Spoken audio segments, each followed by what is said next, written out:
I need that sports encyclopedia.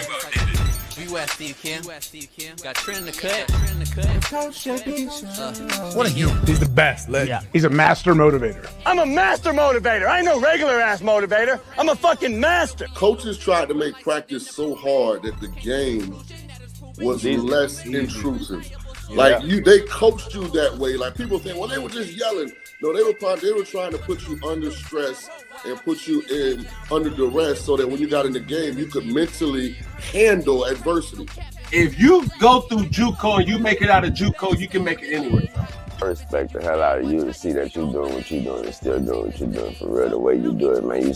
From day one, you had the same enthusiasm. You keep the same enthusiasm, and it's fucking contagious. In my opinion, I think Shedeur Snow's the best deep ball in college football. I don't think Can you just say something nice about Shedeur Sanders? I love talking ball. It's nice to connect with guys that are like-minded and just are real and genuine. And I proudly stand up next to you all. God bless America. You said belt to ass, T-Red. You got the belt around you.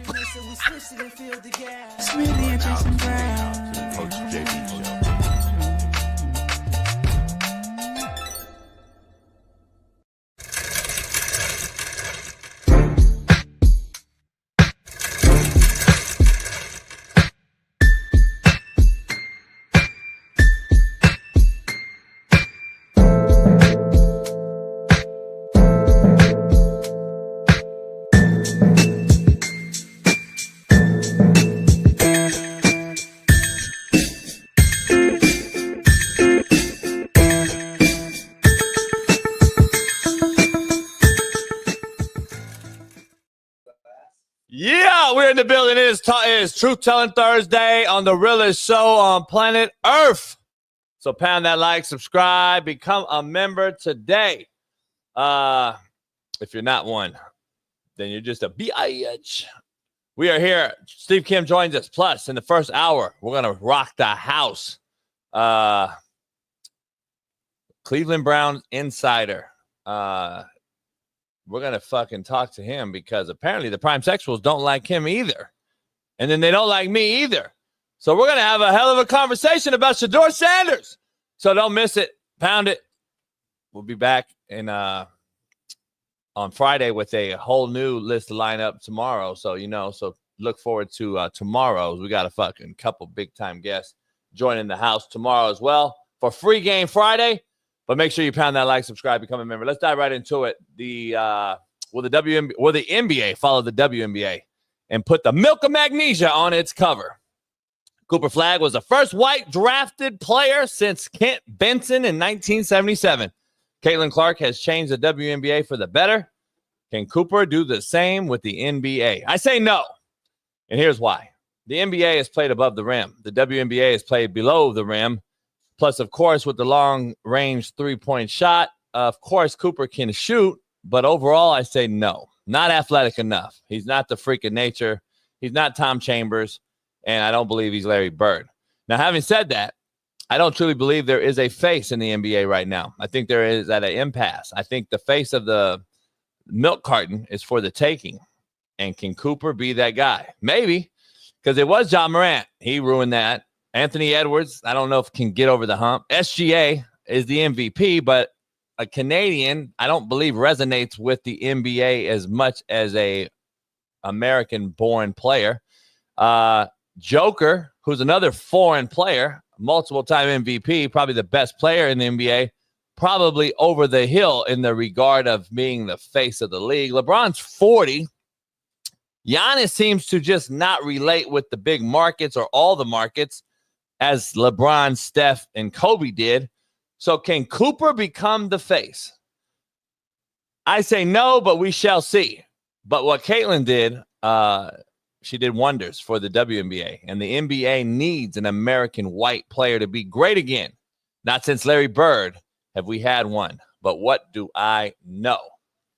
What I do know is the Far East Sider 317, LeBron hairline having, Lamar Jackson loving, AR5 defending, and Caitlin Clark jocking. Fox Sports' very own Big Smitty joins us. Internet on me? What's good, huh? Yeah, internet? Yeah, I'm good, man. I called Spectrum yesterday. I'm gonna go ahead and get the increased Wi-Fi. So my new box is gonna come in. Think end of this week. New box, new what's it called? New motor, whatever it's called. I'll hook that up, and I'm gonna get way faster speed. So fingers crossed for that. But listen, I'm here. I'm alive. Took a nice little number 2 this morning. Brushing my teeth. Took a shower. Prayed. Talked to God. Sending out my good morning text to people I care about at the highest level. You took a what? Now I'm here doing the best show of the week. My favorite part of the day, man. So I'm excited to be here, Jason. You took a what? I didn't know my morning routine. Woke up, thank God, talked to him for a minute, reflected, went in there, took a number 2, brushed my teeth, washed my hands, took a shower, and then that's why I ran in here, greased up, got my deodorant on, feeling good. I gotta leave right after the show today. Go to Red Bull, pick some supplies up for this event. Go straight to work. I got the homie from my high school who works in the media department. He's out in Cali for some work or something going on. And he wanted to do a little tour of the facility. So I went ahead and got him a guest pass. He's coming up to Fox. So I'm going to get there early, show him around, knock out the show, and then go do some other stuff. So busy day, but busy is good. And listen, I'm always representing the hood. Far East Side, 317 Naptown. We in the building. And it wouldn't be us without Christopher DeBono, TPB, Quinn, Rio, and Andrew next. So it's going to be a loaded show. We got Bailey in the background. We got Callie. We got Ash. We got cigars. We got liquor. We got hoes. It's going to be a good show. Got who? So we got Jay Selly, we got Ryan Pettis, we got Souls of Thought, we got Big Fesh, all of them. I was making my coffee 5 a.m. I was like, and I have a thing on the door. Bailey, if you got that video ready, I got a thing on my door and it says, "Don't knock, don't ring the doorbell, don't fucking do anything." Yeah, dog will kill you or something like that. Yeah, it says, don't do. It says something like, don't fucking knock, don't fucking hit the doorbell, blah blah blah. I never knock. I just call you when I get to your house. Yeah, fucking doorbell. Ding. 5 a.m, homie. You lying. Nah. And I'm like, who at your house at 5? Huh? Who's at your house at 5 a.m? Bailey will show you. Is it an AE? Crazy. Nah, not AE. Boy, I know you woke up, grabbed that thing out the room. AEs can't pop up at the house. I know you was ready. I know you had the, you know what I mean? I know you was ready for that. You didn't know what was going on. AEs don't pop up at the house. They're not allowed. You sure? Not just pop up like that. Have you ever pissed the AE off and they just broke the rules once? Not really. Top 3 rules you got for AEs. While we're waiting for the video, I need your top 3 rules that you have for AEs. So one of them can't pop up at your house. We know that. That's locked in. So I need 2 more. Top 3 rules for them? Rules, understandings, whatever you want to call them. But it sounds like you have a certain a game plan or just what to do, what not to do for your AEs. I would love for you to share that with the chat. Ruben? Oh, I know it wasn't Ruben at 5 a.m. Yeah. This motherfucker got kicked out of his house. No, he didn't. Jason, no, he didn't. His AE kicked him out of the house. You're lying. There's no way this is true. That's right now. He's here, right? He's right here. He just handed me a lighter, homie. This is no way this is happening. He got kicked out of his house for what? And then he called me and said, "Hey, what are you doing?" He called me at 4:55. I'm like, "Nothing. What the fuck you doing, bitch?" I thought he was at work because he worked. And then he said, "I'm 5 minutes away." I'm like, "Away from where?" He said, "Your house." That's BPS, homie. Hold on, stop. That's BPS right there. What do you mean you 5 minutes away? No. What BPS is this. I saw this kind of crazy. Shaquille O'Neal, Anthony Hardaway, Tubbs. That's BPS. His parents are from That's his real name, by the way. Shout out to my boy Adrian Clem, longtime NFL Division I coach. He sent me that and said, "This is real motherfucking name, JB." I said, "You bullshitting me." That was in court. I know. I saw it online. His parents are probably from Orlando, grew up being a Shaq and Penny fan, and had their kid right around 97, 96. That was the year. No way you name him that, though. It's insane. So is that more BPS or Ruben knocking at the door at 5 a.m? Fuck, that's tough. I'm gonna go with the name. That's why I let Ash fuck with him though. Yeah, you got to. You got to pop up. I'm gonna let Ash do what he do to Smitty. That's the good thing about me. He don't do it to me. That's the good thing about me being married though. People know they can't do that now. Do what? Just pop up like that. Like you can't do when you're a married person. What kind of people? Anybody. Female or male? Like homies. Like you can't just pop up in my crib at 4 a.m, homie. Interesting. That don't make sense. What you talking about? For a married man, interesting. No, I was just saying. We're talking about room. We ain't said nothing about no. I ain't got no hoes, man. I don't even want no hoes. Leave that to you and the young folks, homie. All that shit is played out, man. I got me a queen at home. I got a foundation. We building something. She helped me. She helped relieve stress out of my life. You know the thing. I don't want no hoes. Hey, Ruben wanted me to remind you, because Ruben works in the facilities. He wanted me to remind you that the #1 cheater in America, female, is Nurse. You already said that before, but I don't know why you're telling me that. It has nothing to do with me. I don't know. It has nothing to do with me. I was just saying. Nothing to do with me. I thought. See, when you take care of your household, Jason, and you know what you bring to the table, you ain't got to worry about nothing like that. That thought didn't even come to my mind. Like you just said that, it went in one ear, out the other immediately. Like, it didn't do nothing for me. So, well, what hopefully doesn't go in one ear and out the other is the quote of the day. Let's dive right into it. Smitty, don't do drugs. Be the drug. That's kind of cool. I ain't gonna hate. That's kind of cool. I don't think you're ready for that. That's my own quote, by the way. I don't think you're ready for that. It's too micro. You're micro. Break it down right now. Don't do drugs. Like, remember back in the day, say no? Yep. See, I never said no. I never said no, but I didn't do drugs. See, that's the thing. I was macro back then at 13, homie. There you were. You was dumb. Yeah, I was. I didn't do drugs. I grew up with drugs. Right? You got Freeway Rig. I grew up around Rig. You sold my thing, right? So I was like, let me see here. Why? I'm not going to do drugs. I'm a leader, not a follower. So I'm like, you know what? I'm going to be the drug. I want everybody to want me. I want everybody to use me for the drug. I want everybody to come to me for whatever it may be. I'm the drug, homie. Rio can't, man. Rio's 22 years old. Rio, you're 22. Of course you don't get it. God damn, you still think LeBron's the GOAT. But anyway, let's dive right into Contrary to Belief, Smitty. Is another one of my favorites I haven't used for you guys yet because you guys are micro. A lot of micro chats. I love it, DB. Smitty, hustlers aren't obsessed with money. They are obsessed with the freedom it brings. Oh, that's a real life quote. That's a real quote. Belief. That's like a real life quote. That's contrary to belief. That's real life right there. Like what you just said, right here in the guide. That's me.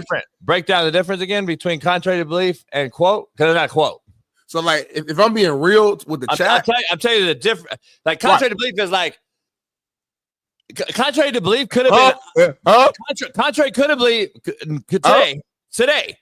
The contrary to belief actually could have been the quote I used too, because you see how I used it. But the quote could not be the contrary to belief. So get it? I don't know what the fuck you just said. So today's quote could have been contrary to belief. You get it? Yep. Don't do drugs, be the drug, contrary to belief. See, that makes sense. Right. Okay. Hustlers aren't obsessed with money. They are obsessed with the freedom it brings. That couldn't have been the quote, though. That could only be the contrary to belief. You get it now? So, like, it's kind of like if a rat goes inside the house, it's a mouse. But if a mouse goes outside the house, it's not a rat.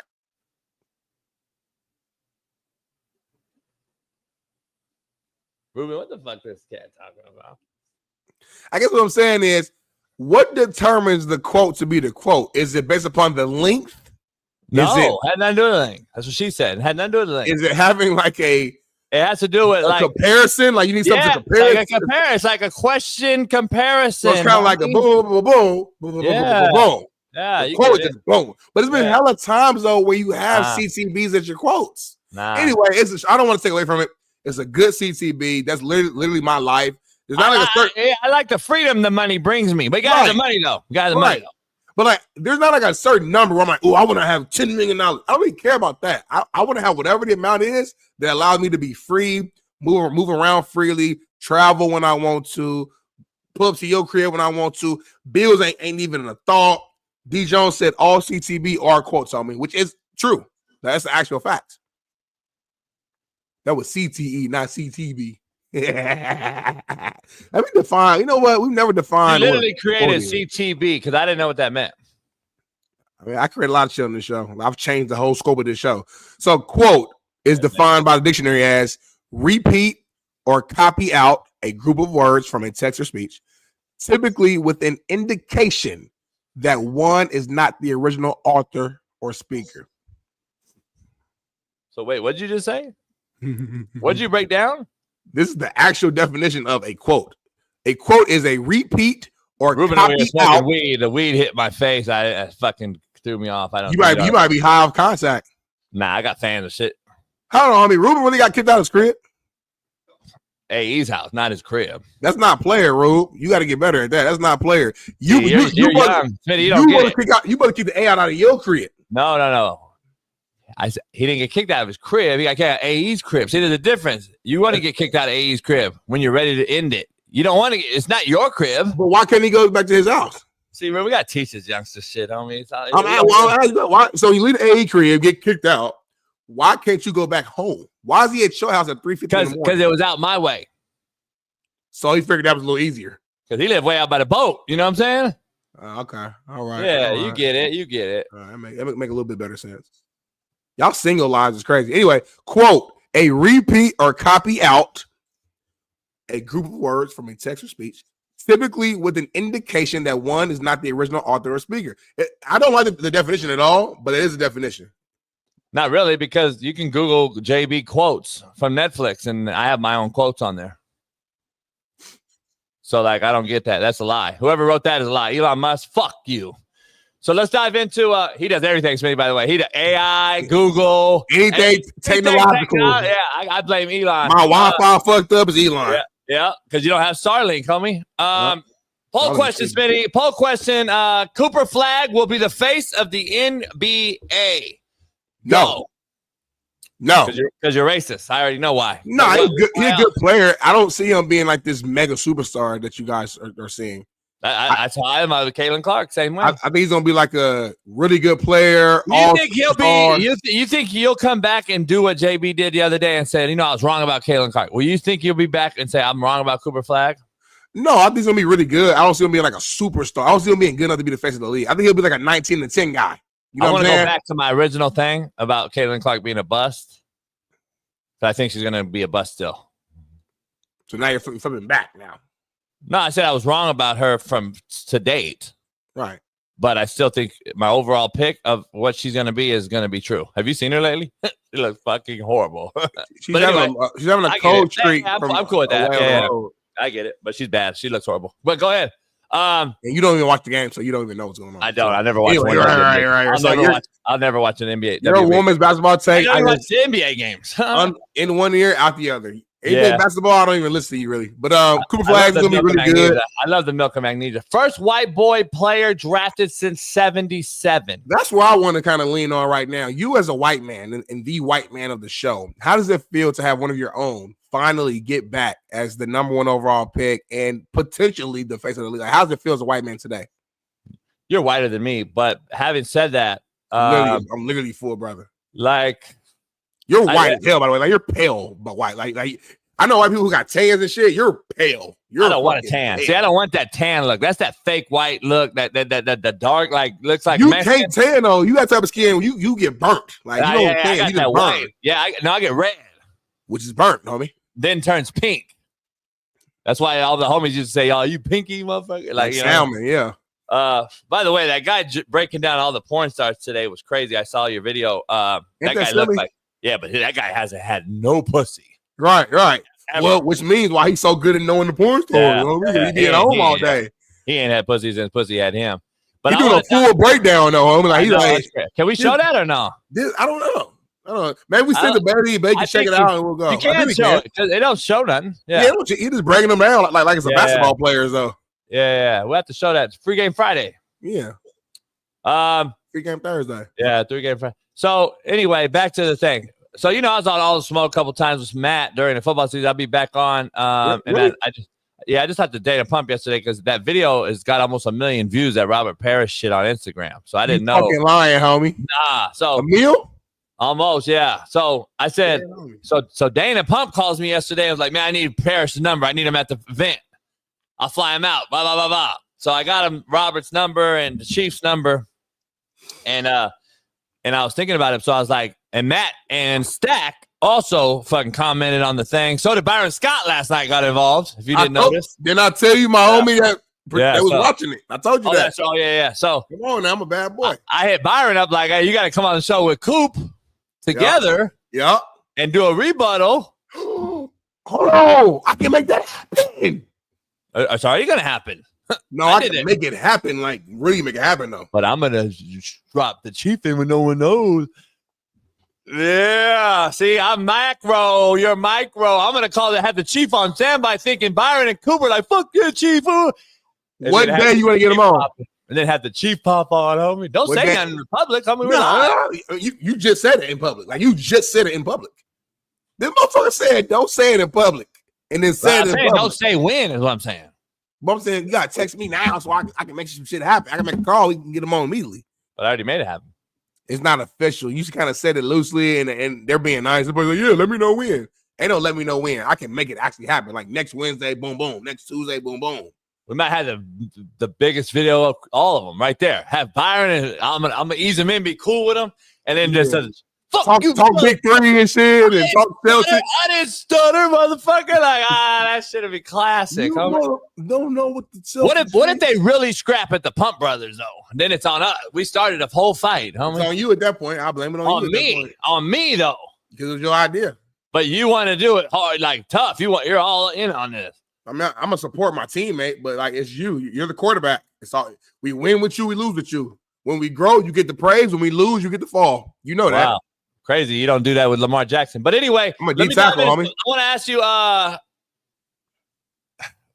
Matt Barnes on all the smoke. Matt Barnes, we were talking, and they were like, "Hey, JV, the NBA needs a white American star. They're yearning for it." And I said, I agree. I said it hasn't happened since Larry Bird. So that's the reason I made this poll question. Like, that's why it's a hopeful card that he can be this face. I don't see him being athletic enough because the NBA's played above the rim, as I alluded to in the lead-in. I don't believe he's athletic enough to take over as the face of the league. It's not like the WNBA, which needs views. The NBA doesn't. You got Joker, even though he's foreign, but you got Joker. You got other guys that I don't know if he's going to surpass. And then Anthony Edwards and John Moran, even though I think Josh missed his opportunity, and now SGA is the champ and the MVP, it's going to be hard, Smitty. But the league is open. I will say this. I believe if there's any time as LeBron's exiting the league and Luka's in it as a white dude, I believe we have a window though for a new face. Is all I'm saying. Now I'm not saying he will be it. I'm just telling you there's a window. I don't believe there's a true face of the league right now. That's fair. That's fair. If you really say who's the face of the league, nobody can just straight up say it's this to this. It's nobody. There ain't no face in the NBA. That's a bad thing, homie. We're in a transition phase. Of like everyone's trying to find the face. You know what I mean? So you got a few potential faces. We just don't know. Like. Again, if Ant wins, I think Ant can become that, but he has to win, you know. Jason Tatum, SGA, they're winning, but it's something about their personalities that I think just doesn't connect to the masses. You know, they don't trash talk enough. They're not white boys taking over. I mean, thorns, yeah. A lot of white thorns. It's a whole white takeover. Not white Americans. White thorns have been really good. Nah, I'm talking about in all sports. So we had a white boy pick 6 in the Super Bowl. Caitlin Clark's taking over WNBA. Black quarterback. We got the first white boy taken since 1977. I was 1 year old the last time a motherfucking white boy was taking number 1. Old as hell. You was 1? Yeah. In 70s? So white boys taking over on me. A lot of white. Y'all not though. If we got to do the racial draft again, I'm sure if we did it this year, the white boy team's even better than it was. So the white racial team is probably going to beat the brothers if they played 11-on-11. No, they're not. In hoop, I would argue if you did all the white boys versus the brothers in the NBA, the white boys probably gonna win the NBA right now. The hell out of y'all. Nah, I mean white boys, not just America, because we don't have enough American white boys. I'm talking about Joker, like Luka. White boys win. No, they not. Luka plays no defense. Like, we gonna now he don't play defense. But when he does that for the Lakers, he plays defense. But now all of a sudden he won't play defense. Get 10 brothers, man, and a bench and start line up versus y'all 10. We kicking ass, homie. We got to do that. We'd be the first one to do that, don't we? See, stop saying stuff on the show. Everybody did the racial draft. We need to do an NBA thing right away. Let's do it right now, then, because you know they be stealing our shit. So we say it right now. We don't do it. They gonna steal it. Do we have a racial draft thumb? Well, I think we have a special guest here though, so we'll save it. Oh yeah, we got right at the gate. Yeah, we got Cleveland Browns insider, man, and I can't wait for this, man. Been waiting all morning for this one. No, you can't wait. Browner insider Tony Grossi joins the show. Bring him in. Tony, how you doing, brother? Tony, I'm good. Thanks for having me. Hey, I appreciate you. Hey, you and I have something in common. I call them the prime sexuals. They don't like us very well. They when we tell the truth about anybody named Sanders, they do not like us. So I just wanted I appreciate you hopping on here. Give us the latest in Cleveland, man. What's going on with Cleveland and this whole quarterback race that's going on in there? There's 4 quarterbacks. I assume they're probably going to keep 3. Whether they designate one of the practice squad or get rid of one of the rookies, I don't know. But I assume the veterans will probably make the roster. Or are you thinking they'll trade one of the veterans if one of them don't start? Can you hear me? Yeah, I hear you. Okay. You hear us? Sorry. Yeah. Okay, so we're on vacation right now until late July. You mentioned they're going to keep 3. There's a real possibility they can keep all 4 of their quarterbacks at least to the start of the season. Practice squads are 16 players now. If you shortchange one position, the 4th string gunner to squeeze a 4th quarterback, you can accommodate that for week to week. Ideally, one of these quarterbacks would become attractive to a team that loses a quarterback in training camp, preseason, or early season. So I don't see the Browns cutting a quarterback. They may trade one, but the rookies, the rookie draft picks are always safe under this general manager, Andrew Berry. He does not cut his rookie draft picks the first season. So let's put Sanders and Dylan Gabriel. They're going to make the final roster. So it comes down to Joe Flacco and Kenny Pickett to probably be the starter at the beginning of the season. And that could go either way. I just think Joe Flacco is so heads and shoulders the best quarterback on this team that he'll ultimately win the job. Got you. Got you. Sure. So I guess outside of even just the quarterback, and we'll go back to quarterback play here in a second. But even outside of that, I mean, how should the Browns, what are the Browns looking like this season? Like, as far as some of the pieces they got, obviously they're able to sign Myles Garrett to one of the biggest contracts we've ever seen. I know that was a big storyline early in the offseason. Obviously, they're trying to figure out the quarterback. I guess, what are just the expectations in Cleveland right now playing in that AFC North division? Well, they've got a brutal early schedule, and they're coming off 4-13. So expectations, I think, nationally are pretty low for this team, which puts the Browns in a good position because I think they're much better than the expectations are nationally. Last year was a disaster. The whole Deshaun Watson thing, they changed offenses to accommodate him. They changed offensive line schemes to accommodate him, and it was a disaster. And everything got worse from that. Every part of the team got dragged down last year.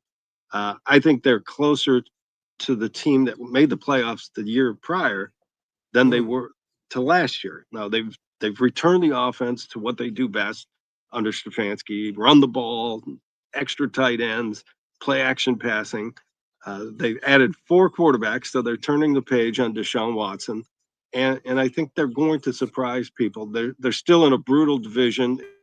It's kind of a transition year, all right? Until they find their future quarterback, I don't think he's on the team right now. Until they find that guy, they're not going to be a competitive team for the Super Bowl, but I think they're on their way back. Got you. And you mentioned running the ball. I know you guys had, lost Nick Chubb. We know obviously he was dealing with injuries, and, he came back last year, but it wasn't fully himself. Are they passing the keys over to, was it Jerome Ford? Or I know they drafted, I think, Quishon Judkins. Like, who do you think is going to be like, RB1 in Cleveland? Yeah, well, the kid from Ohio State, Quinshawn Judkins, seems to be perfect for this offense. He's not Nick Chubb in his prime, but he's that type of runner that'll play off of this wide zone running scheme. And he's tough, he's fast, he's bigger. They needed to get fresher legs in the backfield, and Nick Chubb, was the unfortunate victim of that. And he's now in Houston. He's probably the most popular player in Cleveland in 30 years of this expansion era. But they're going younger and fresher. They also drafted Dylan Sampson from Tennessee. He'll be kind of running back too. Jerome Ford has kind of slipped to, maybe a third down back and a rotational back. So they're going full recommitment to the running game involves these two rookies, plus the changes back to what they used to do in the running scheme. So it's going to be a strength of the team, I believe. Interesting. Let me ask you. So, just because Shedeur is such a a household discussion and topic, is he the third or fourth string guy right now, as camp ended? Yeah, well, right now he's fourth. I mean, he was drafted 5th round. Dylan Gabriel was drafted in the 3rd round. That's the way they evaluated these two kids coming out of college. And in the OTA, practices and then mandatory minicamp, it wasn't really a competitive situation yet. It was, orienting them to, what the Browns do. It was learning. The competition will, if there is one, will start, when they get to training camp. Sure. And I believe there's really 2 competitions going on. And I know they like to say this is wide open for 4 quarterbacks. It's not the way it looks to me. It's going to be Flacco versus Pickett for the starter, and Gabriel and Sanders for, after they're somewhere, whether they're 2nd, 3rd, or 4th. So there's just not enough reps in training camp to give everyone a fair shake, and that's just the way it is. I mean, so that's the way I see this thing unfolding, and eventually I think Flacco will prevail. No doubt. No doubt. And I want to stay with that. Like, let's say Flacco does win it all, or win the position. I mean, right? Obviously, we know he's the most experienced. Do you see him though being the starter for the full 17-game season, or what does your gut say? Do you feel like, I don't know, week 6, if the Browns start off, I don't know, 2-4 is a shaky start, do you see there being like a change in the quarterback position? Well, listen, the last 2 seasons here, 9 different quarterbacks have started a game. Right. 4 last year, 5 the year before. Odds are all of these guys are going to play a game or 2. Flacco is a 40-year-old freak. I mean, most people don't see him as a physical freak, but trust me, he is. He's younger than his age. He can still throw the ball as well as any quarterback. I don't know how he's going to hold up over 17 games, but he didn't come back to be a backup. I mean, he really has the burning desire to keep playing and playing well. So I wouldn't put it past them, but if that doesn't happen, then the record will dictate who keeps playing. Obviously, they feel they got a young veteran in Pickett, still getting better. I mean, he hasn't proved much in his career, but there's something about him that they like, and they want to see him in this offense. And then you got 2 future backups, and that's really the way I classify Gabriel and Sanders. People in Cleveland say, well, you got to find out about these guys. You got to play them to find out. There are 4-year contracts here. I mean, they're not going anywhere, right? There's no urgency to see, in my mind, and I think in their mind, to see what Gabriel and Sanders can do. Their opportunity will come based on those 9 quarterbacks playing over the last 2 years. So I think it's a little bit overstated that they got to find out what they have in these 2 guys immediately. No doubt. Let me ask you a little sticky question that a lot of folks won't ask, but I know you will. The Shedeur Sanders deal, he's gotten the little speeding ticket crap that's going on. As a 5th rounder, the history has shown us prior, even with higher ranked, higher drafted guys that have been cut out of the league for doing things off the field. Would there ever have been a discussion to, hey, man, you do something again, we're going to have to cut bait. You're a 5th rounder. Or is he excluded from the 5th round noise because of all the drama that it was during draft day? Well, I don't think he's got the carte blanche to do, anything he wants. but realistically, it was a speeding ticket. But it was excessive speed, 101 miles an hour, and it was the second one in a week. So I think there's been a conversation they've had with him. It's certainly not grounds for anything drastic. Fortunately, nobody's hurt and all that. And I think they'll treat it as a learning experience and see how he reacts from that point on. Listen, if he was a fifth-round defensive tackle with a history of off-the-field problems, he might have been cut. But he's never had any off-the-field problems, and speeding ticket is something to learn from, and hopefully he will. So they moved on in Cleveland. They're saying, hey, it's football time. Let's go. Get your stuff ready to go. This is it. That's kind of been washed under the rug. Yeah, and when they it can't help. It can't. He's not going to get promoted as a result of these speeding tickets. He's going to have to work harder and improve more as a result. And that's on him. But I don't see any discipline coming from it other than a conversation. No doubt. It's funny you mentioned D tackle. So one of the big Browns picks was Mason Graham, and I know at the beginning of rookie OTAs or whatever rookie minicamp, it was a viral picture of him. Like I think he was throwing up, one of his first practices, and people online were kind of making fun of him, saying that he's not moving well. Just from your eyes, what have you seen with Mason Graham? Like, are people overreacting as far as like how he's moving and looking? What's your take? Yeah, no, I think they did throw up and covering this team. It happens. Yeah, it just happened. Somebody captured it, on video, and 10 years ago that would never have happened. He's fine. I mean, Mason Graham. The coaches will point out that he threw up and he went right back into the next drill. That's regular stuff in football, for being honest. Like you said, people throw up at practice sometimes. It just happens. Like, yeah, you just don't see video of it. I mean, who wants to anyway? Who wants to see that? Now they're really happy with Graham. He was the 5th overall pick. They basically traded Travis Hunter to move down and take him. They got Jacksonville's number 1 next year, which is where they're going to find their future quarterback next year. But Mason Graham is going to be a big factor in Myles Garrett's, ongoing march to Canton, Ohio, because he will help Myles Garrett more than probably a defensive end on the other side will help. So they have high hopes for Mason Graham. Jim Schwartz, the defensive coordinator, has always had Pro Bowl or All-Pro defensive tackles. And this is Schwartz's 3rd year in Cleveland, and this is the first guy with elite defensive tackle rush the passer talent. Now, real quick, because you've mentioned it a couple of times, so I got to ask you. You're saying that the Browns are going to find their franchise quarterback next year. So You're saying that regardless of what happens this season, you believe and predict that they're going to draft another first-round quarterback next year? I do. I believe that. Now, a lot of things can change. Okay, first of all, in my opinion, they can't let a premier quarterback class pass them by.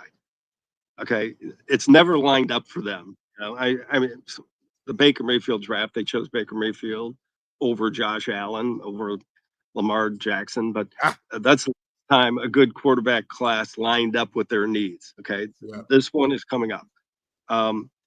Joe Flacco's on a 1-year contract. Kenny Pickett's on a 1-year contract. They won't be back.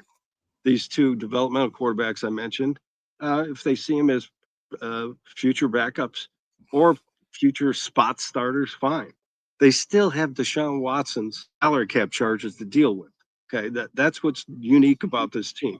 They're going to be paying him next year, and he's going to have cap charges over $80 million over the next 2 years. So they need quarterbacks under rookie contracts, basically, to fill out that position. And it so happens they're fortunate. Finally, they'll have 2 number 1 picks next year, and there might be 3, 4, 5 first-round quarterbacks available in the draft. So I'm saying they tipped off their plans when they traded Travis Hunter for next year's number 1, and now they got 2 number 1s, and we'll see how this year goes. But you don't build your quarterback room around a 3rd or 5th round draft pick. I mean, if you luck into that, fine. But I think they're doing the smart thing and planning ahead for next year. Let me ask you. So when you went into this, and you've been there a long time, you understand the inner workings. We're entering a, I don't know, what I'm going to say, lame duck quarterback year. Not just in Cleveland, a lot of places, but let's just talk Cleveland since you're there. What was the philosophy? You mentioned it a little bit just now, but what was the philosophy with not going after a Aaron, Kirk Cousins, some wily veteran other than Joe Flacco? I guess, was Flacco the wily veteran that they could just attain, or was he somebody that we're going to be like, all right, man, we got good enough defense because we lost a run back that I thought, I'm like, wait, who are they replacing the running game? I understand that O-line in the run game stayed intact, but that's been changed a little bit too. So is this a lame duck year for the head coach as well? Or is he a shit or get off the pot situation? Or can he be let go here with the horrible contract with, what's going on with Deshaun and all the other things? Or is this we're trying to go get the Arch Manning sweepstakes or whoever they think the best quarterback is next year? Now, this goes back to Deshaun Watson again. Keep in mind, he's really their fifth quarterback. Probably start the year on the injury list. $36 million he's costing them in salary cap charges. They're paying him $46 million. But they've reduced his salary cap to $36 million. So they couldn't afford Aaron Rodgers. What is he making? $15 million in Pittsburgh.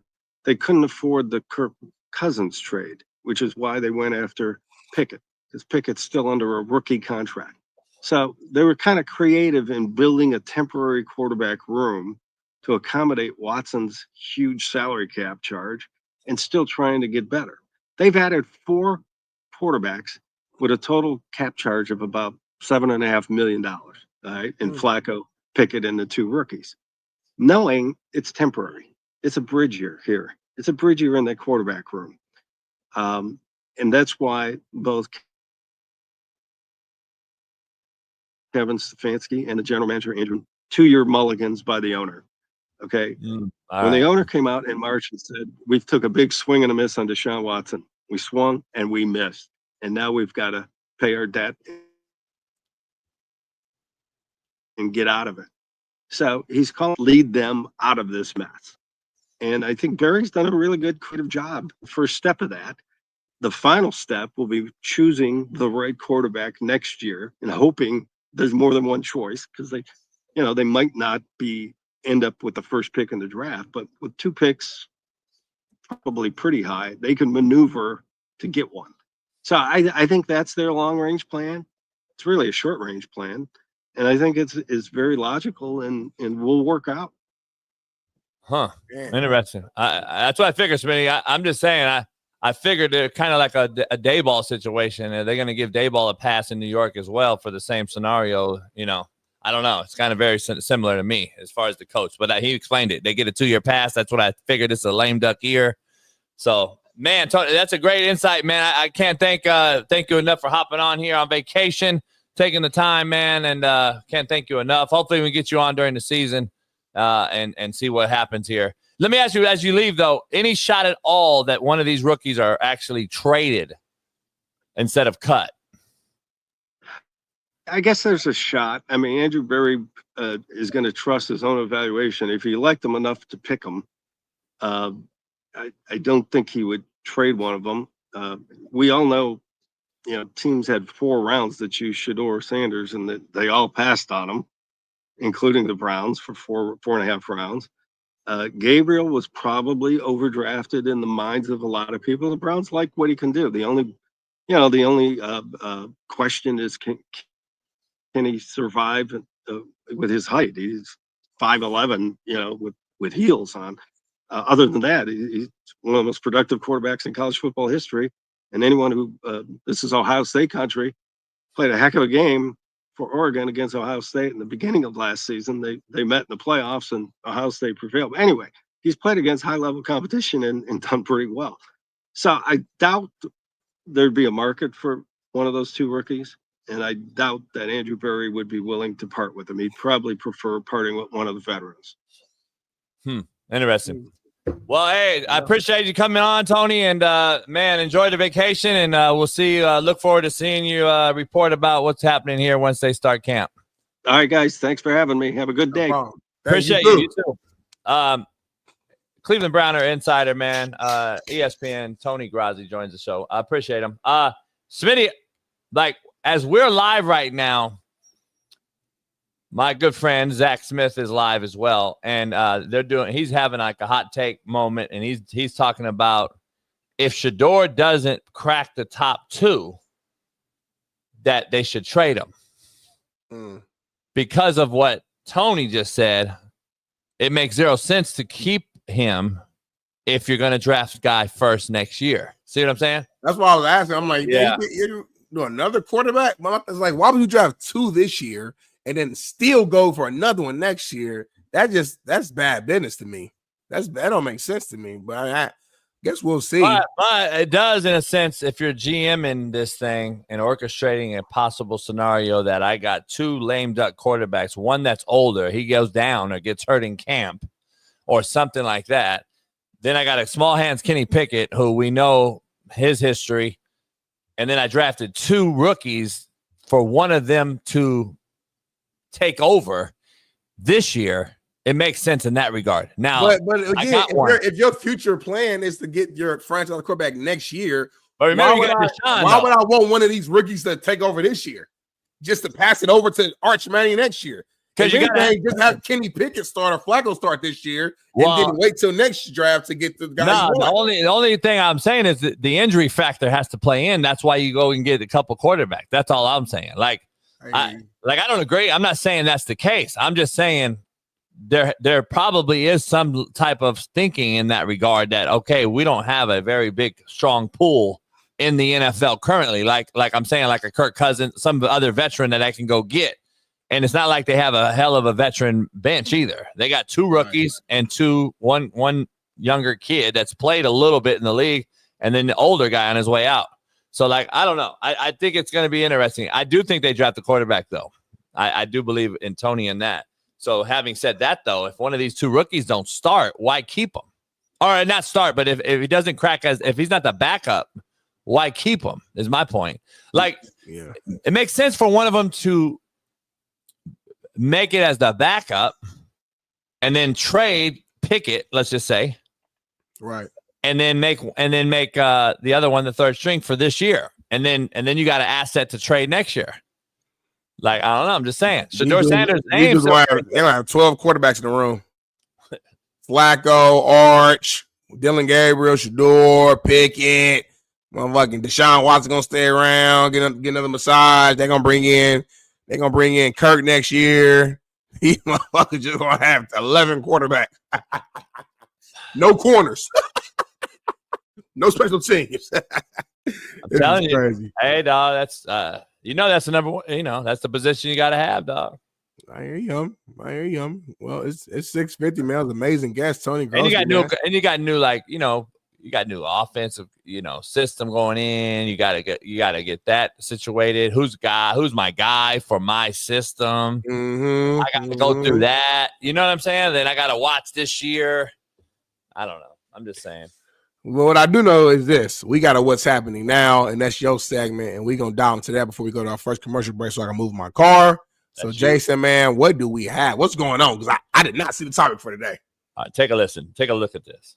Man is fighting for his life in the hospital after he stole a package off of a woman's front porch, only to go back to his car, open it up, and see that it was full of black widow spiders. This woman was tired of this man coming by and stealing all of her packages before she could get home from work, so she made a little package that was just for him. When he popped that package open in his car, a bunch of spiders came flying out, and they bit him all over his face, and then he started swelling up and getting nauseous, so he had to go to the ER, and then he called the police and would like to file assault charges against her for setting up that booby trap. So the police contact the woman, and they're like, did you put a decoy package full of black widow spiders out on your front porch? And she's like, oh no, those black widows are my pets. Were you able to find them? I saw that they were missing, and I just have them in a box. Let me pause it. I've actually followed this story because I love it. It happened about a week ago, so I actually knew it. That's why I sent it to Bailey.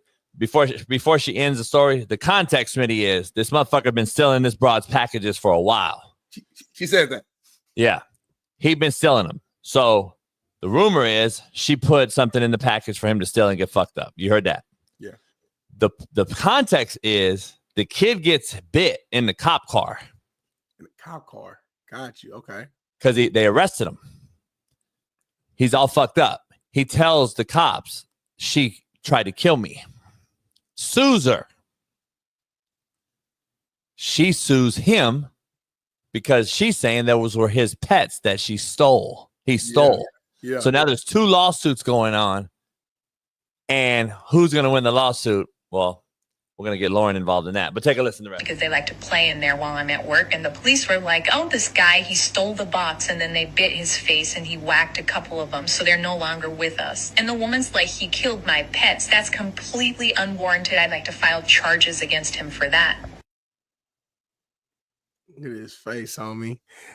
When I grew up, like in school, they said black widows kill you. It was the black widow, and then it was a brown spider. I can't remember the name. It was 2 spiders though that just will kill you. I love her kind of a approach. It's smart. It's actually pretty, it's macro. Bro, it's better than ice scooping them. So like, I could have went that route. Because he definitely looks like he's in that situation. So, like, could have got ice and said, well, fuck it. We'll get you some black widows, bite your face. And, but yeah, I agree. Brown recluse kill you, Smitty. Black widow would just fucking knot you up real good unless you go to the doctor or something. So, I don't know. Let me ask you this. The reporter, though, seen a lot of comments. Smash or pass? Pass. Because she's white. So, anyway, let's just not. I mean, I'm not gonna diss her. Just not my type. Not mine either, though. Then why'd you ask? Then I did ask. Smash or pass? Pass. Because she's white mom. Well, we do a quick commercial break, man. I'm gonna go move my car. I'm gonna go do some push-ups. We got 2 what's happenings. Oh no, don't we? Oh, my bad. No, we got to. You're a horrible producer. You're a horrible producer. No. Because I was in here early with Bailey doing the show before you woke up, and that's why we the rundown early. We talked about possibility of making 2 what's happening because of what's happening with this other fucking weirdo. Nobody read the rundown, though, homie. The rundown is the rundown. Is the rundown. Yeah. Well, I direct. I don't produce. I direct. We're gonna say that for Steve, and then be a little bit more funnier. Steve will add a few jokes. I'm gonna move my car. We'll be right back. I disagree. I think we should do it. To go. I think we should do it. I disagree.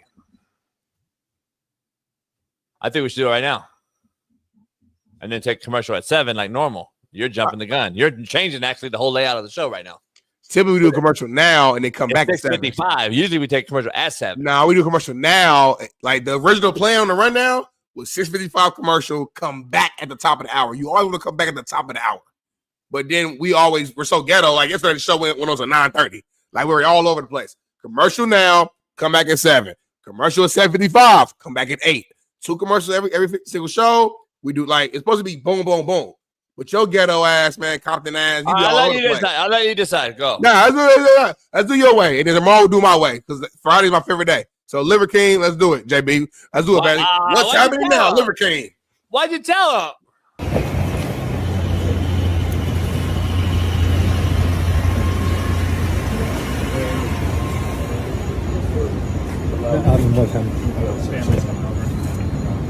Look at him standing. I'm about to swole. And these items are for you. I wouldn't take that with me. Stairway there. Sit on the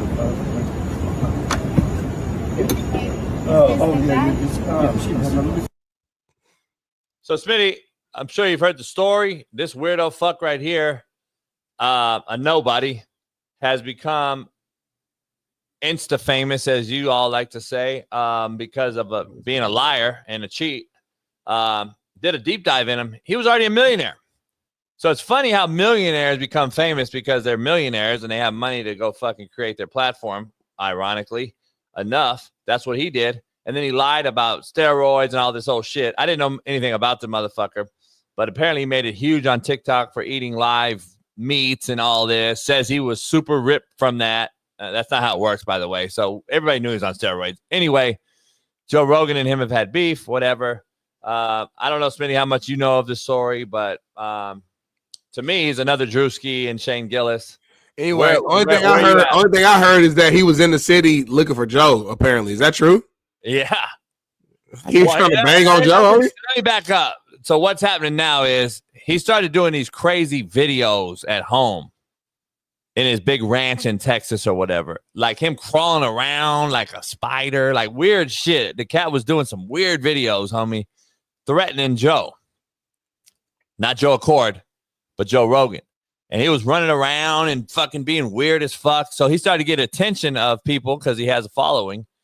So Joe Rogan was like talking shit. And then the motherfucker, I guess, did a video like, I'm on the way to his house and blah, blah, blah. And I know where you live at and woo, woo, woo.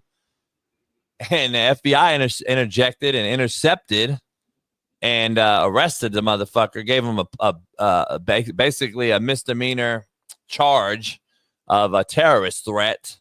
Like a misdemeanor, what they call a B level.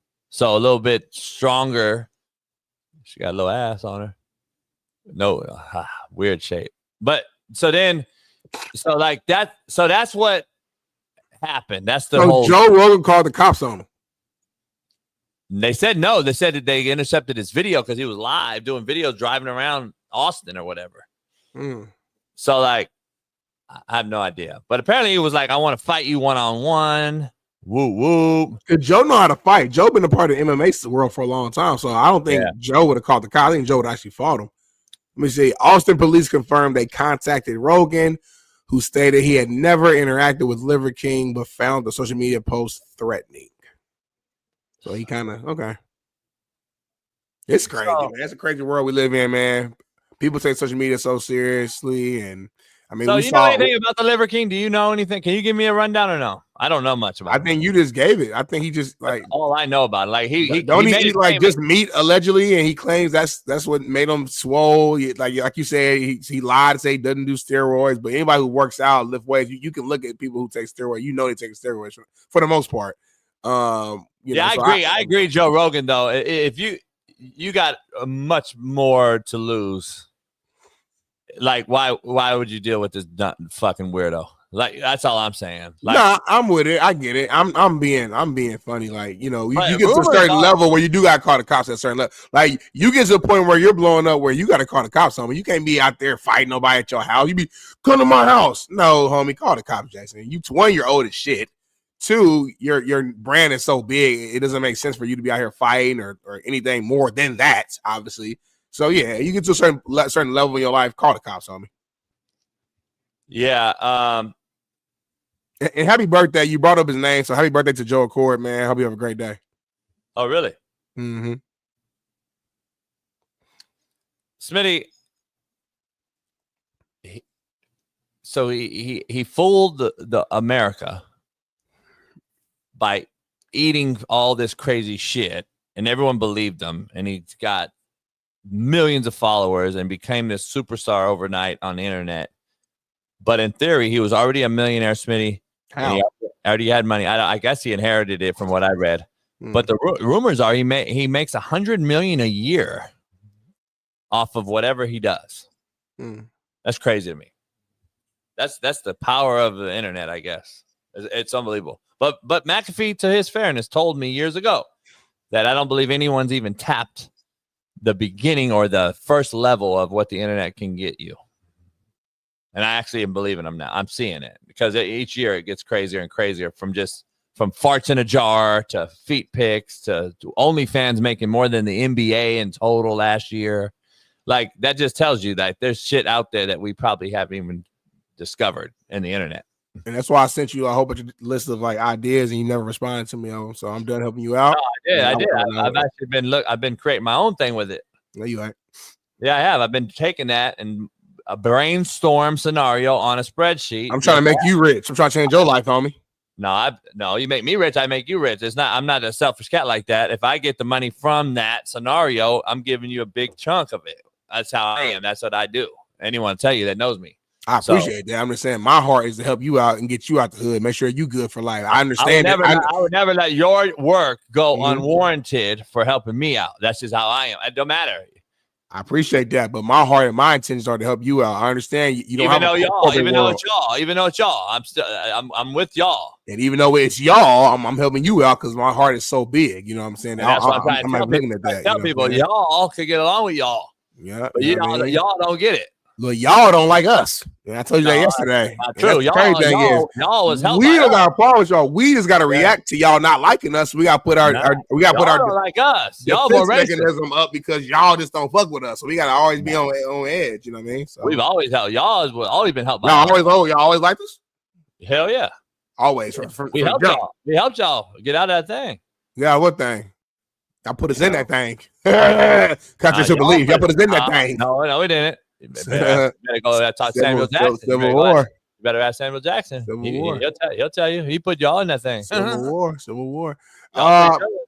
7:03. Now we're past the commercial break. Now, so now went overboard. So I'm gonna do a quick commercial break so I can move my car. JB can do what he want to do, but I'm gonna be back in about 3.5 minutes. And we got Steve Kim, boxing, fighting, all that, man. Y'all stay tuned. Subscribe. Robert Paris, Byron Scott, Michael Cooper. We'll be back in 3. 4. Hey, well, fuck it. I'll go home tonight. I'll drink my yak and smoke my stick, and I'll get it back cracking.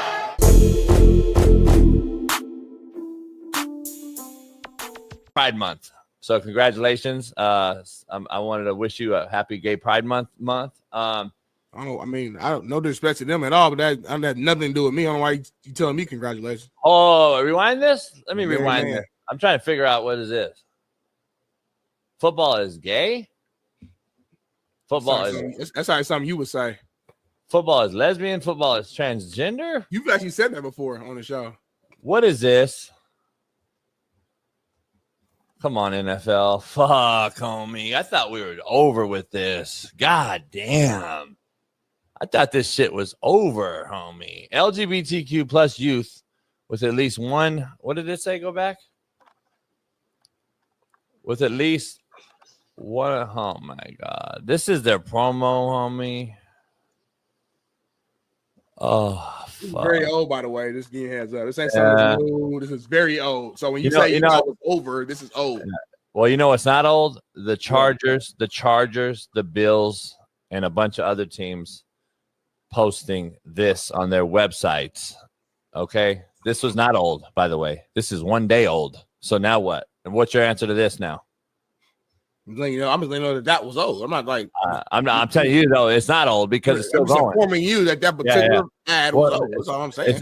That particular ad is why they do this though. Argument, homie. See, that's what macro does. That particular ad is why the NFL is doing this now, today, as of yesterday. Mm-hmm. So this is the Chargers, the Bills, the fucking your Colts. Yeah. What other teams have done the Rams. It's unbelievable what a joke. I haven't seen the Rams do it. They did. But it's unbelievable. The gender unicorn from Trans Student Educational Resource, TSER. Gender pronouns, TSER. The Coming Out Handbook. The Trevor Project. 2024 National Survey on the Mental Health of LGBTQ. Oh, fuck, homie. You make like a bigger deal out of it than what it really is. Because like it's really having no impact on the game. Smitty, you had a real strong take earlier. If you understand business, and we can disagree on that side of it, which is fine, but they're just trying to extend their market. They're trying to make it all inclusive to where the mom can go watch. If you're gay, you go watch. If you're young, you go watch. It's all a money play.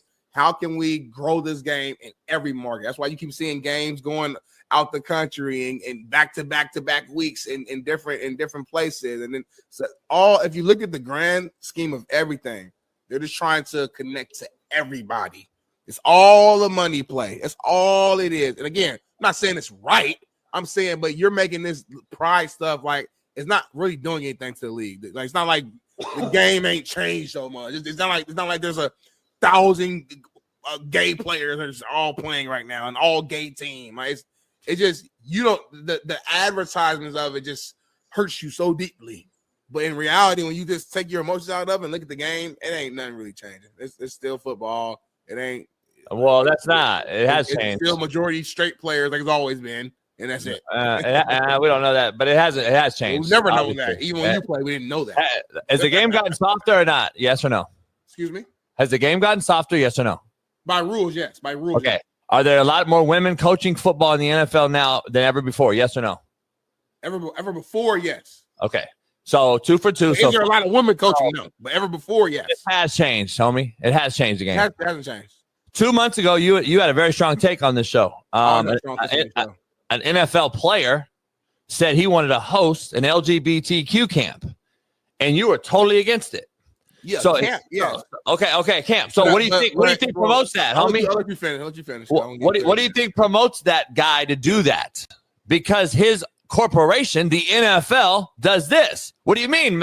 What do you mean it doesn't? That's macro thinking, homie. You just had nothing to do with him. You said it has no effect. He did that because he has a gay brother. You said it has no effect. Bullied and his whole entire life. So no matter his love of his brother. But you said NFL doing. But you said it has no effect.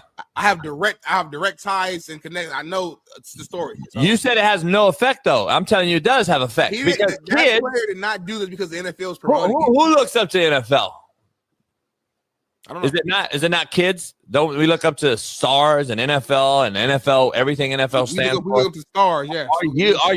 Our youth is directly being affected by this. I don't know why you don't see that. The players are like, I don't see why you don't see that. Ray Lou. I like Dwight Freeney. I'm not looking at all this shit. But you aren't, Smitty. That doesn't mean the kids who are the most influential group of people on earth are. Look at the kids. The kids do see this, homie. How do you not know that? Like, it's not really like a conspiracy. We all know growing up who we looked up to. So do these kids. So do these kids. No, the kids look at the stardom of it, the star-studded part of it. And guess what's promoting that?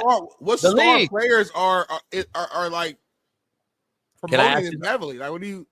I don't understand why you're being this micro today on this. Who's the MVP of the league? Josh Allen. Okay. How many people look up to Josh Allen, you think, as kids? A ton of players look up to What Josh teams? Allen. What teams do he play for? He plays for the Bills, but Josh Allen is his own entity, homie. He doesn't look up to Josh. I don't know why you're saying that. He's going to YouTube looking up Josh Allen highlights. So you don't think kids? They're not going to go look. They're not going to Buffalo Bills community page, showing me to look up this. You don't think they see this on their Bills? You don't see when they look up. You don't see this associated with it. You're delusional with that, homie. I'm gonna be honest. Sorry, you're delusional with that. If you don't think kids are seeing, if you don't think kids see this, you're crazy, homie.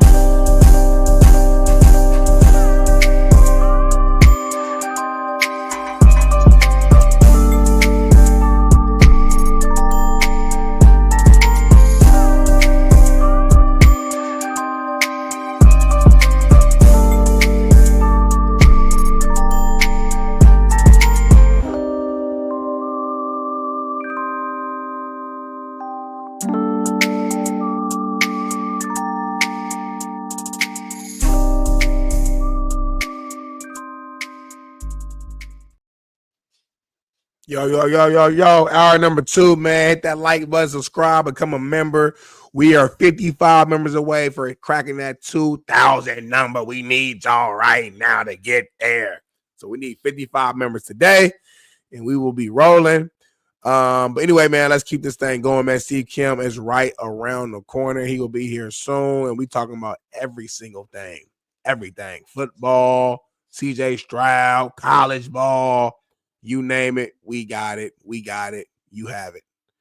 Jason, man. Jake Paul. Who's the Paul brother fighting?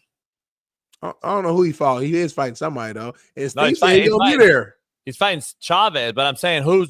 Which one is it? Is it Jake or Jake is the fighter? Logan don't really box. Logan's more of a WWE. He's the guy who owns that Gatorade competitor. Oh, I forget their name. I sent Bailey the video that they had an interview with some Mexican interviewer. Did you see it? I sent it to you guys. I think. Hopefully, Bailey, did you get it? In Logan or Logan or Jake? Jake was like, I'm gonna hurt you, woo, and then the guy was like, "You talk better than me, but boxing, no." Yeah, just told straight up. God damn! Hold on. Ash, go lay down, fucking retard. God. Fucking Ruben. What? You all right?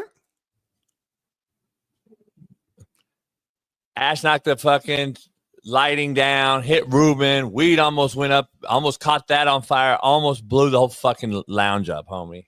Nobody Final wants to destination, homie.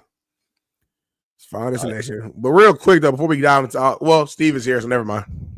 The Korean Cosell, the walking encyclopedia, the knower of all things, boxing expert, not watching the NBA until LeBron leaves. The one and only Steve Kim is in the building. Steve. Morning. Good morning. I forgot to bring this up the last time. A couple things on my agenda. A message to my dear coach, Mario Cristobal. And it's based on what you guys talked about. Mario, you're my guy. As critical as I've been at times, I am fully behind you 100% of the way. Like Trump? Now, with that said. Is it like Trump? Wait. Again, I trust but verify, in the words of the great Ronald Reagan. So you're not the MAGA fracture that Candace Owens is discussing or referring to. Oh, I could be MAGA and disagree with Trump. But anyway, to my point. Thank you. If you ever allow what happened at LSU with that photo shoot of them in the uniform, I'm out. And I'm just telling you, we are a serious program. Now, I know Brian Kelly is trying to talk Cajun, and he's doing the photo shoots with that quarterback that didn't even commit there with the back, and they're doing that thing. And then all this other stuff. Coach, nobody wears a uniform but the players. I remember Florida last year had a father who was like 55 years old in a uniform next to his son. Ugh. Coach, I'm going to tell you this. If I ever see that, I will get all my Miami stuff. And trust me, that's like Mount Everest. I'll just get it like that. I'll have a bonfire that'll make Texas A&M look like a chimney after the Christmas day. Oh! I don't believe that. I don't believe you, Steve. I'm sorry. I don't believe you. I do not believe you would take all your Miami, because this goes back to the Michael Irvin days. This goes back to there's no way in hell you would take that and burn that. I don't believe. I have pro player stuff. I have Apex stuff. So you're gonna do an Alex Figueroa, a player that I took out of Miami, one of the most revered freshmen ever coming into Miami. Unbelievable. He was okay. Never made a play for us. He ended up being a psychopath. But anyway, I know. I recruited him. If I ever see that at Miami, Mario, I'm just telling you, I'm going to get the lighter fluid. Remember, they burned the jersey. You're going to burn their jerseys? I don't wear jerseys, to be honest with you. That's just really not my thing. And trust me, I've spent a lot of stuff from pro player to Nike to now Adidas about the fans, my guys out there. Wow, Coach, I am so with you on that. That is ridiculous. That is ridiculous. A lot of the chat is what they say calling caps, Steve, saying that you won't do it. They say you won't do it. I actually hope it happens now to see what you do. I think you'll sell it. You might sell your stuff. You're not gonna burn it. That wouldn't make sense, Steve. That's bad business. I mean, come on, Steve. You're being emotional. I like Steve standing on business. Steve said he's gonna stand on business, 10 toes down. I stand on business. Cristobal, please make this happen, because I want to see. Please make this happen, Cristobal. I just look at this and I'm like, what is that? Give me a break. Just be a parent. You're not playing. This ain't fantasy camp. I used to bring him in, Steve. I used to bring him in. Sark will tell you. I used to bring him in and say, listen, parents. I see people that cover boxing wearing championship belts. I don't, because that's for the fighter. You earn that. Yeah, recruiting's over. Cheapens the value of it. That's how much respect I have for the gladiators. Recruiting's over when they drop their kid off. I don't want you to come on my recruiting visit and fucking wear a goddamn jersey and put on the pants and everything. Have those 3 boys already committed? Now it's a visit. All right, then. So recruiting's not over then. They're recruiting them. No. I'm saying you got to draw a line. I don't mind the parents being in the picture. But the jersey is sacred. The uniform is sacred. You've always said there's something about this logo, the U. But I'm just telling you, the uniform is for the players and the players only. That's the way I feel about it. I got goosebumps right now, and it's not in a good way. I'm so embarrassed. I got second, third, fourth hand embarrassment from this right here, especially the one on the left. I just don't get it. I don't get it. I love it. Of course you do. It's And a unbelievable. moment with the kids, man. It's gonna be a memory they have years on. If you were that serious. Y'all blowing it way out of proportion again, like Smitty, we always doing this show. Smitty, if you were the one that brought them on the visit and suited them up, and I walk in to talk to the kids, and these broads are suited up, you're fired. That's fine. I would fire you. And that's why I would never work for you. I'd be like, Smitty, what the fuck are we doing? What JB said, do that. Whoever is the recruiting staffer that allows it to happen, the equipment manager, whether it's any of your support staff, if you see that, out of here. Yeah, I walk in and like, Smitty, what the fuck? Coach, they wanted to wear the jersey. But fuck are we doing? We're a mockery of fucking Division I football now, Smitty. LSU is a serious world-class football program. Smitty, take your ass back to Ball State. You're fired. And That's Coach what I would Kelly is a good football coach. The only thing missing on Brian Kelly's resume is a national title. He's done everything else. But, Coach, do not cheapen yourself. Don't. Yeah, I don't see Mario doing that. Mario's not going to follow the leader, I don't think, in Brian Kelly's fake self. I don't think he would. And I'm going all in on LSU this year. And you know what? I actually think this is one of the reasons why Saban retired. He didn't want to have to end up doing something like that. I agree. 11-1 LSU. It is a big deal. It is a big deal, JUCO. And your name's a joke. Your name's a JUCO. Smitty, Steve, I want to dive right into this this Paul Chavez fight, because they had a little interview, and it looked like Ruben was interviewing him, and Ruben's actually at the house right now. But take a look at this interview real quick. I think these guys don't know what they're getting themselves involved in, and I see the sparring partners they're bringing in, and it's just no one that can match what I'm capable of in the ring, and it's going to be a very upsetting night for him. Julio, que te va a romper tu madre, güey. Más. Better said than done. You're going to fuck him up. I think that's the easier way to say it. Yeah. Yeah. 100%. ¿En español? Lo que tú quieras, whatever you feel. English, please. Hey, yeah. English, please. For talk, you're better than me. That's for sure. And boxing, fight out Saturday. That's kind of hard. That's kind of hard. I like it. That's why I be telling JB, like, you better than me a little bit in certain things, barely. But when it comes to like these hands, beat the hell out of you. So Steve, with that being said, like, how do you feel about this fight? Are you pulling for Jake? Like, you said you're gonna be there. Yeah, don't make that like you're gonna be there, Steve. You're gonna be there. Right, for the other fight. Zurdo Ramirez defends his cruiserweight title. Joshua Edwards, best young American heavyweight. Joel Irarte, very good prospects on the card. And a good fight between Tevin Farmer and Floyd Schofield. So that's a good card. I mean, I'm not guaranteeing I'll even be at that fight. That right there might be the walkout bout for me if it's too late. Grab your stuff, grab your book, your notebook, your nachos. First of all, Jake, don't act like you're the greatest orator in the world. Chavez's first language is Spanish. Right. He's at the disadvantage. Of course, you're going to be better at talking. Julio, good job. Your English has gotten a lot better when I first met you years ago. So don't act like you're the most clever guy there, okay? Steve, how good is this kid? Who? Chavez. At one time, he was developing into a real fighter, won a middleweight title, and then when he signed for Sergio Martinez, he went haywire, went nuts, wouldn't come to the gym, started training in his kitchen. It was on HBO. Kitchen.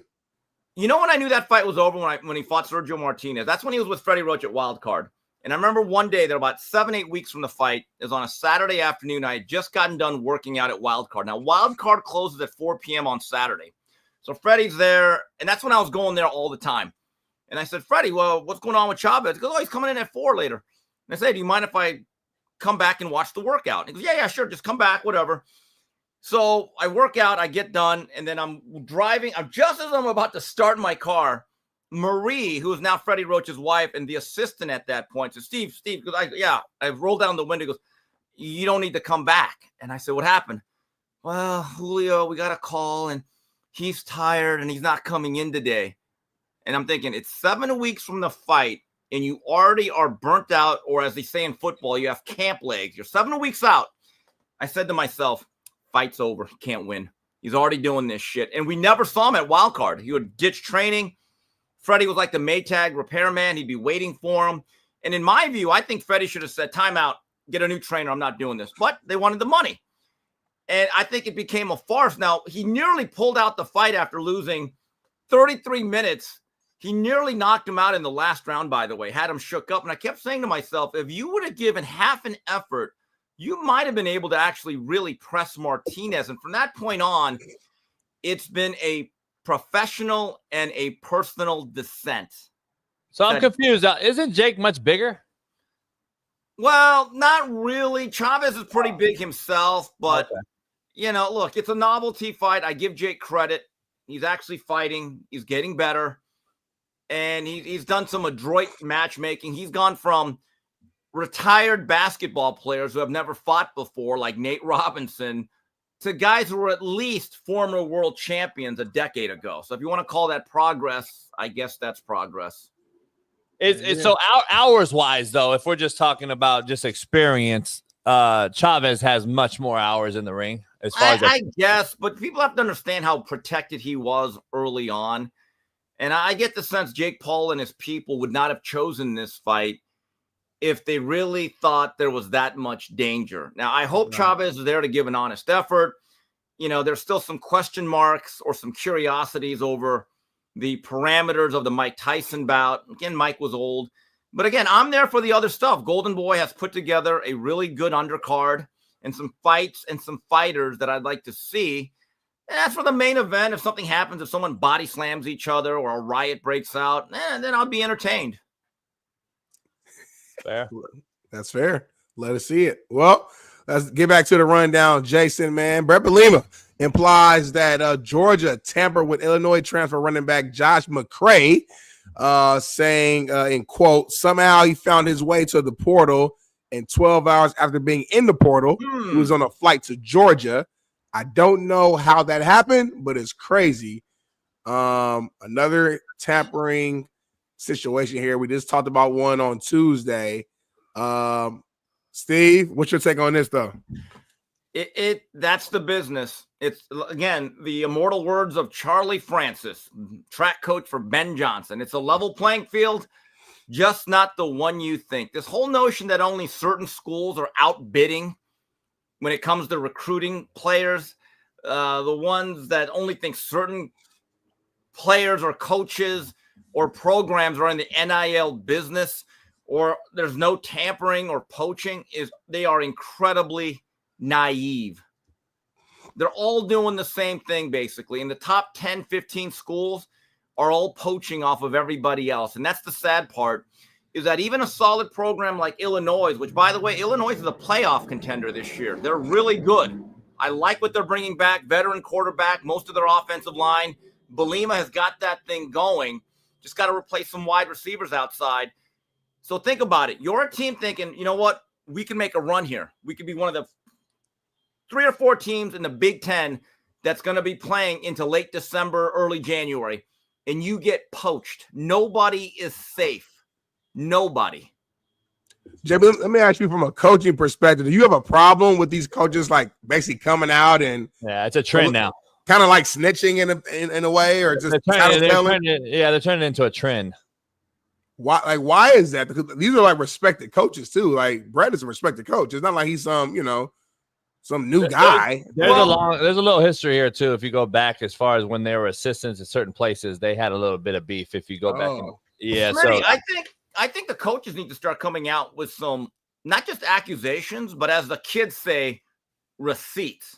Ooh. Be like Rite Aid or CVS. Come out with those long ones. Long ones. Like, here you go, sir. There's your receipt. You're just like giving that thing out. And just say, well, on this date, we got a contact. We intercepted this email. This guy got a text message. Come out with it.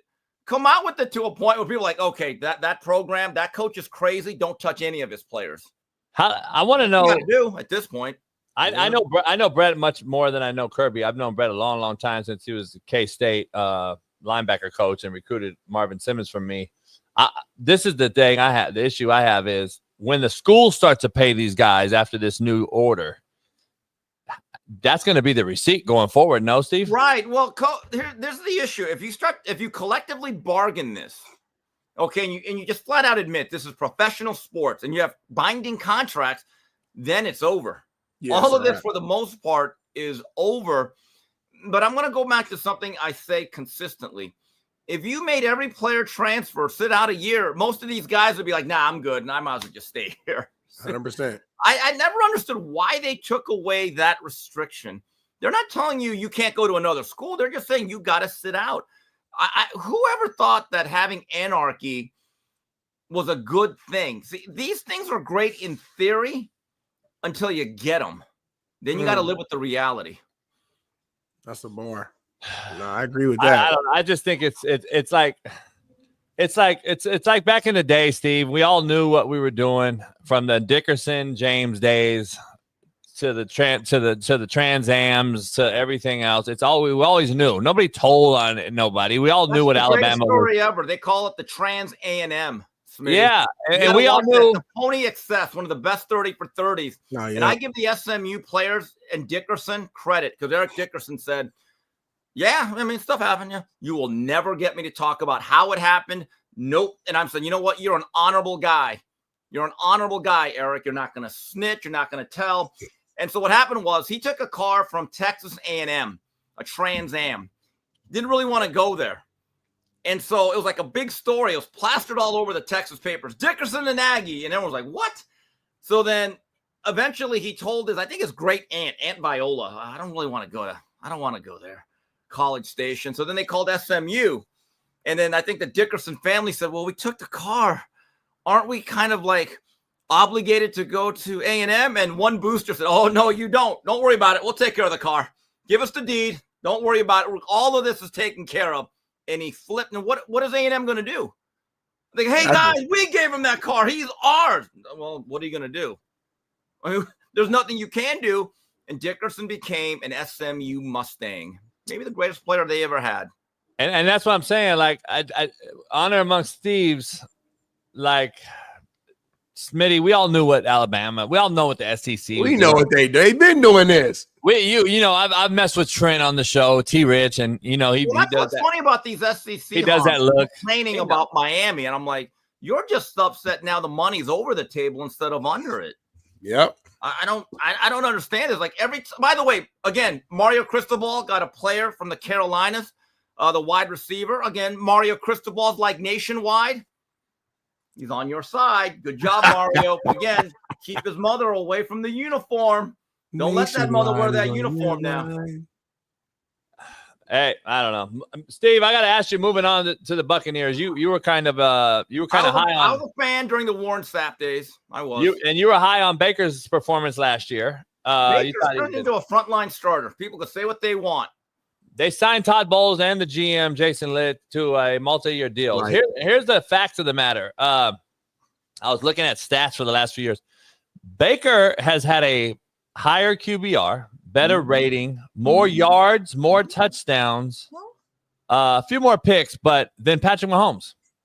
Woo! Now, 20 touchdowns more, by the way. Now, to be fair, having a Mike Evans helps. And a healthy Chris Godwin. But Tampa Bay is one of those teams. They're secure at quarterback. And I said this 2 years ago when he was coming up on us free agency. I said to Baker Mayfield on Fearless or about him, he's better off taking a market value contract and not getting the most amount of money to stay at Tampa Bay. He has found a home. They like him. He likes them. It's a good situation. He's in a groove. He's already been on, 3-4 teams? Yeah. And I really think if he finishes out his career in Tampa Bay, people are going to say, Baker Mayfield, he was not a bust. He was a really good NFL quarterback. Yeah. I don't know if I'm sold on Bowles. I just never have been. Not as a head guy. DC, I love him. As a head guy, I'm not sold. That's going to be interesting. Look, they've made the playoffs the last year or two, haven't they? They've been okay. Yeah, I believe so. I think they've won their division the last 3 years. I know the division isn't amazing, but still, you're in it and you won it. Football guy. Yeah. It's worst division in football. But regardless, that's the one you're in and you're winning it. So let me. I want to fast forward though, and I want to be proactive in this signing of these two men. Like if I'm looking at this and I'm like, all right, we've seen Baker, we've seen him have a good year last year. Is that a Is that kind of an anomaly, or is this going to be who he is? No, but hasn't he been on a good 3-4 year run? You know what you're getting? You're getting about 4,000 yards, 30 some odd touchdowns. He's fiery. He's going to lead the team. I'm just saying, proactive wise. Let's just be honest. Your best player is who? Mike Evans, and what is he? He's on the other side right now. He's not going to be there and productive like he is right now. Let's be honest. He's an injury away from missing 4 or 5, 6, 7 games a year, and he's going to be gone here soon. Godwin, they were taking trade possibilities. But look, they got McMillan last year, showed some promise. Irving, the young Irving, back. Defense is good. Defense is good. And they draft Ibuka. Yeah, who's a really technically sound, classic Ohio State, well-coached receiver. Yeah. I like the Bucs. They're in a good position with. I don't overthink this. Baker, you're my quarterback for the next 5 to 7 years. That's it. Yeah, it's that simple. Yeah, we'll see. They just don't like Baker. He's never liked him. I'm just saying about that. It's going to be interesting. You take, to Steve's point, you take Mike Evans away here, and then what is Baker? And then you just signed a head coach and a GM to an extension. I just don't see that. Well, that means it's stable. Then that means you got stability. Yeah, I don't. Look, if the guy won a playoff game in Cleveland. Yes, that's almost like a Lombardi Trophy. He's won a playoff game as a Buccaneer, I believe. There's not a lot of quarterbacks you could say that about. Yeah, that's a fact. But I would have took a lot of QBs to that Cleveland team, and I thought they were a Super Bowl team. They were fucking low. They should have kept Baker. Loaded. Baker was young as hell when he won that playoff game. They should have kept him. But then he was garbage the next time. That's what I'm saying. He was hurt that whole season, though. People don't want to talk about that. That whole season, he was hurt. Yeah, Cleveland thought they were upgrading with Deshaun Watson. Yeah, how'd that work out? Didn't work at all. Didn't work at all. No. Steve, Peyton Manning has been my guy. He's kind of vocal about CJ Stroud. I'm kind of with him on this. Even though CJ had a down year, I don't think he had a bad year. Like I didn't put him in the year to say, oh, he's done his sophomore year. I always say sophomore slumps are going to happen. I see Jaden Daniels hitting one this year too, but no one's going to believe me when I say that. No, I think they all hit it. Having said that, though, CJ still won another playoff game, Smitty. Beat the Chargers, and he's 22, 23 years old. I don't know if we're going to call him a bad, but Peyton Manning said this. Take a look. I always talk about how hard it is as a rookie to play. CJ kind of goes, obviously it's not that hard because he dominated as a rookie. And what does that do? It gives defenses more film to look at to know what they have to do to try to stop him in his second year, right? As a rookie year, they don't know what you're going to do. But guess who gets to figure out what defenses are doing? CJ does by watching film this season and go, oh, this is what they're trying to do to me. Watch me counter this with this type of play. So, everybody wants to judge right away. Oh, great rookie year. Second year, by the way, he went to the playoffs in his second year. It was 22. Let's be careful saying it was a down year, okay? I didn't win a playoff game until my 6th year, right? And so he's 2 for 2, and that's all he's trying to do is give the Texans a chance. He's got a great leader. You have a new coordinator as well. But with D'Amico leading the charge, right, there's going to be tremendous accountability and, talent and just leadership every single year. So there's my ESPN2 analysis on these. I agree with it because he beat another guy that has yet to win a game in Herbert, who we continue to anoint as this great guy, but he has yet to. He's got to shit to get out the pot this year, or I'm off on Herbert. And I'm a Herbert fan, but you're right. Like at some point, it's like, come on, bro, you got to win. Yeah, I want to see the breakdown, Coach, of CJ Stroud prior to Tank Dell's bad injury, that rookie year where Tank was having a really good season, and the games from then on. They're best friends. That's the thing that people don't realize. CJ Stroud is one of those quarterbacks that for the next decade will be a major player on the scene. And I don't know. I don't think people realize the difference. When I say they're best friends, there's a lot to that. And a lot of people don't realize what they do in the offseason as homies, best friends, is they throw more than the average QB and wideout gets to throw. They're actually kicking it, hanging out, going out, and they're throwing all the time. Those two have this camaraderie. And I know for a fact that to be true. So like, I'm just that carries weight. When he got hurt and he was out that first year, and then he gets bad catastrophic injury last year, there was a fall off. I promise you, because that's your I know where you're gonna be guy, and Slowick didn't help. So I think the new OC helped. Look, in today's game, you need 3 receivers. It just can't be a number one. Nico Collins is a guy. But to have a real effective pass offense, you got to have 3 guys that you can rely on. They're all not going to have 80 to 100 catches, but you got to have 3 guys that you know you can depend on, that you could spread the ball around. And he got hurt too, Nico. Yeah, he got hurt too. He missed And time. then you lost Diggs.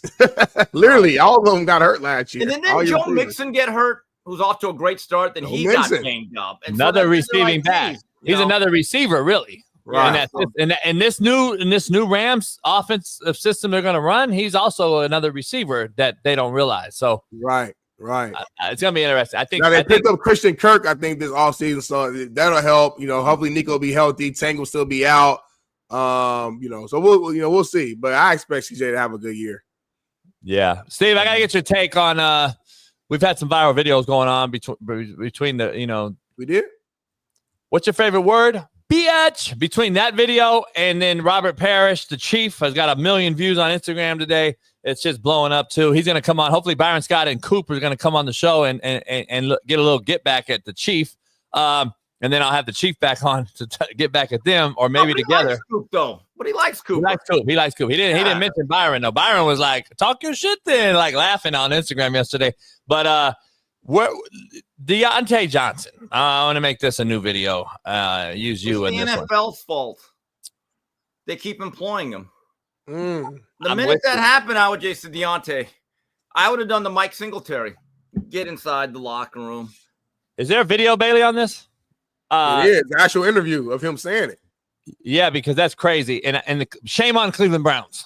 You're idiots. Because last time I checked, you're not in Miami. The weather's the fucking same thing in Baltimore. They have not built a retractable roof last time I checked. But let's play the video real quick and then let's react. So Carolina, and then I went to Baltimore. Baltimore, that was a tough situation for me. Like I love the players and stuff. Like I love the organization, but it just wasn't for me. Like just going in, like I checked out mentally when I got there. I just felt like it's a mental game. I wasn't getting used, like, you know what I'm saying? And I wouldn't say like used as being selfish, like just feeling a part of the team. Yeah. I just checked out, and then told him that one game I told him I wasn't going in. Do you want to talk about that? We can. That's a pretty wild story. It's kind of it's kind of funny. I wasn't getting into like no run plays, no like passing plays, no nothing. Wasn't it cold as shit? You said it was cold. So I'm on the sideline, just standing there, like just going to the heater back and forth, like just waiting to hear my name called. Yeah. So fourth, like end of third, going into the fourth or whatever. They're like, "Tay, we need you." I'm like, nah, I don't think it's to me. I'm thinking, like, I don't think it's a good idea for me, like, cause like I was thinking about like my legs. I don't want to go out there and put bad stuff on film. Right. And it's not like I didn't want to go in the game, but you gotta think like leading up to this point, I done been through so much, and like you said, man, you were kind of checked out. I checked out mentally. I was like, whatever happens.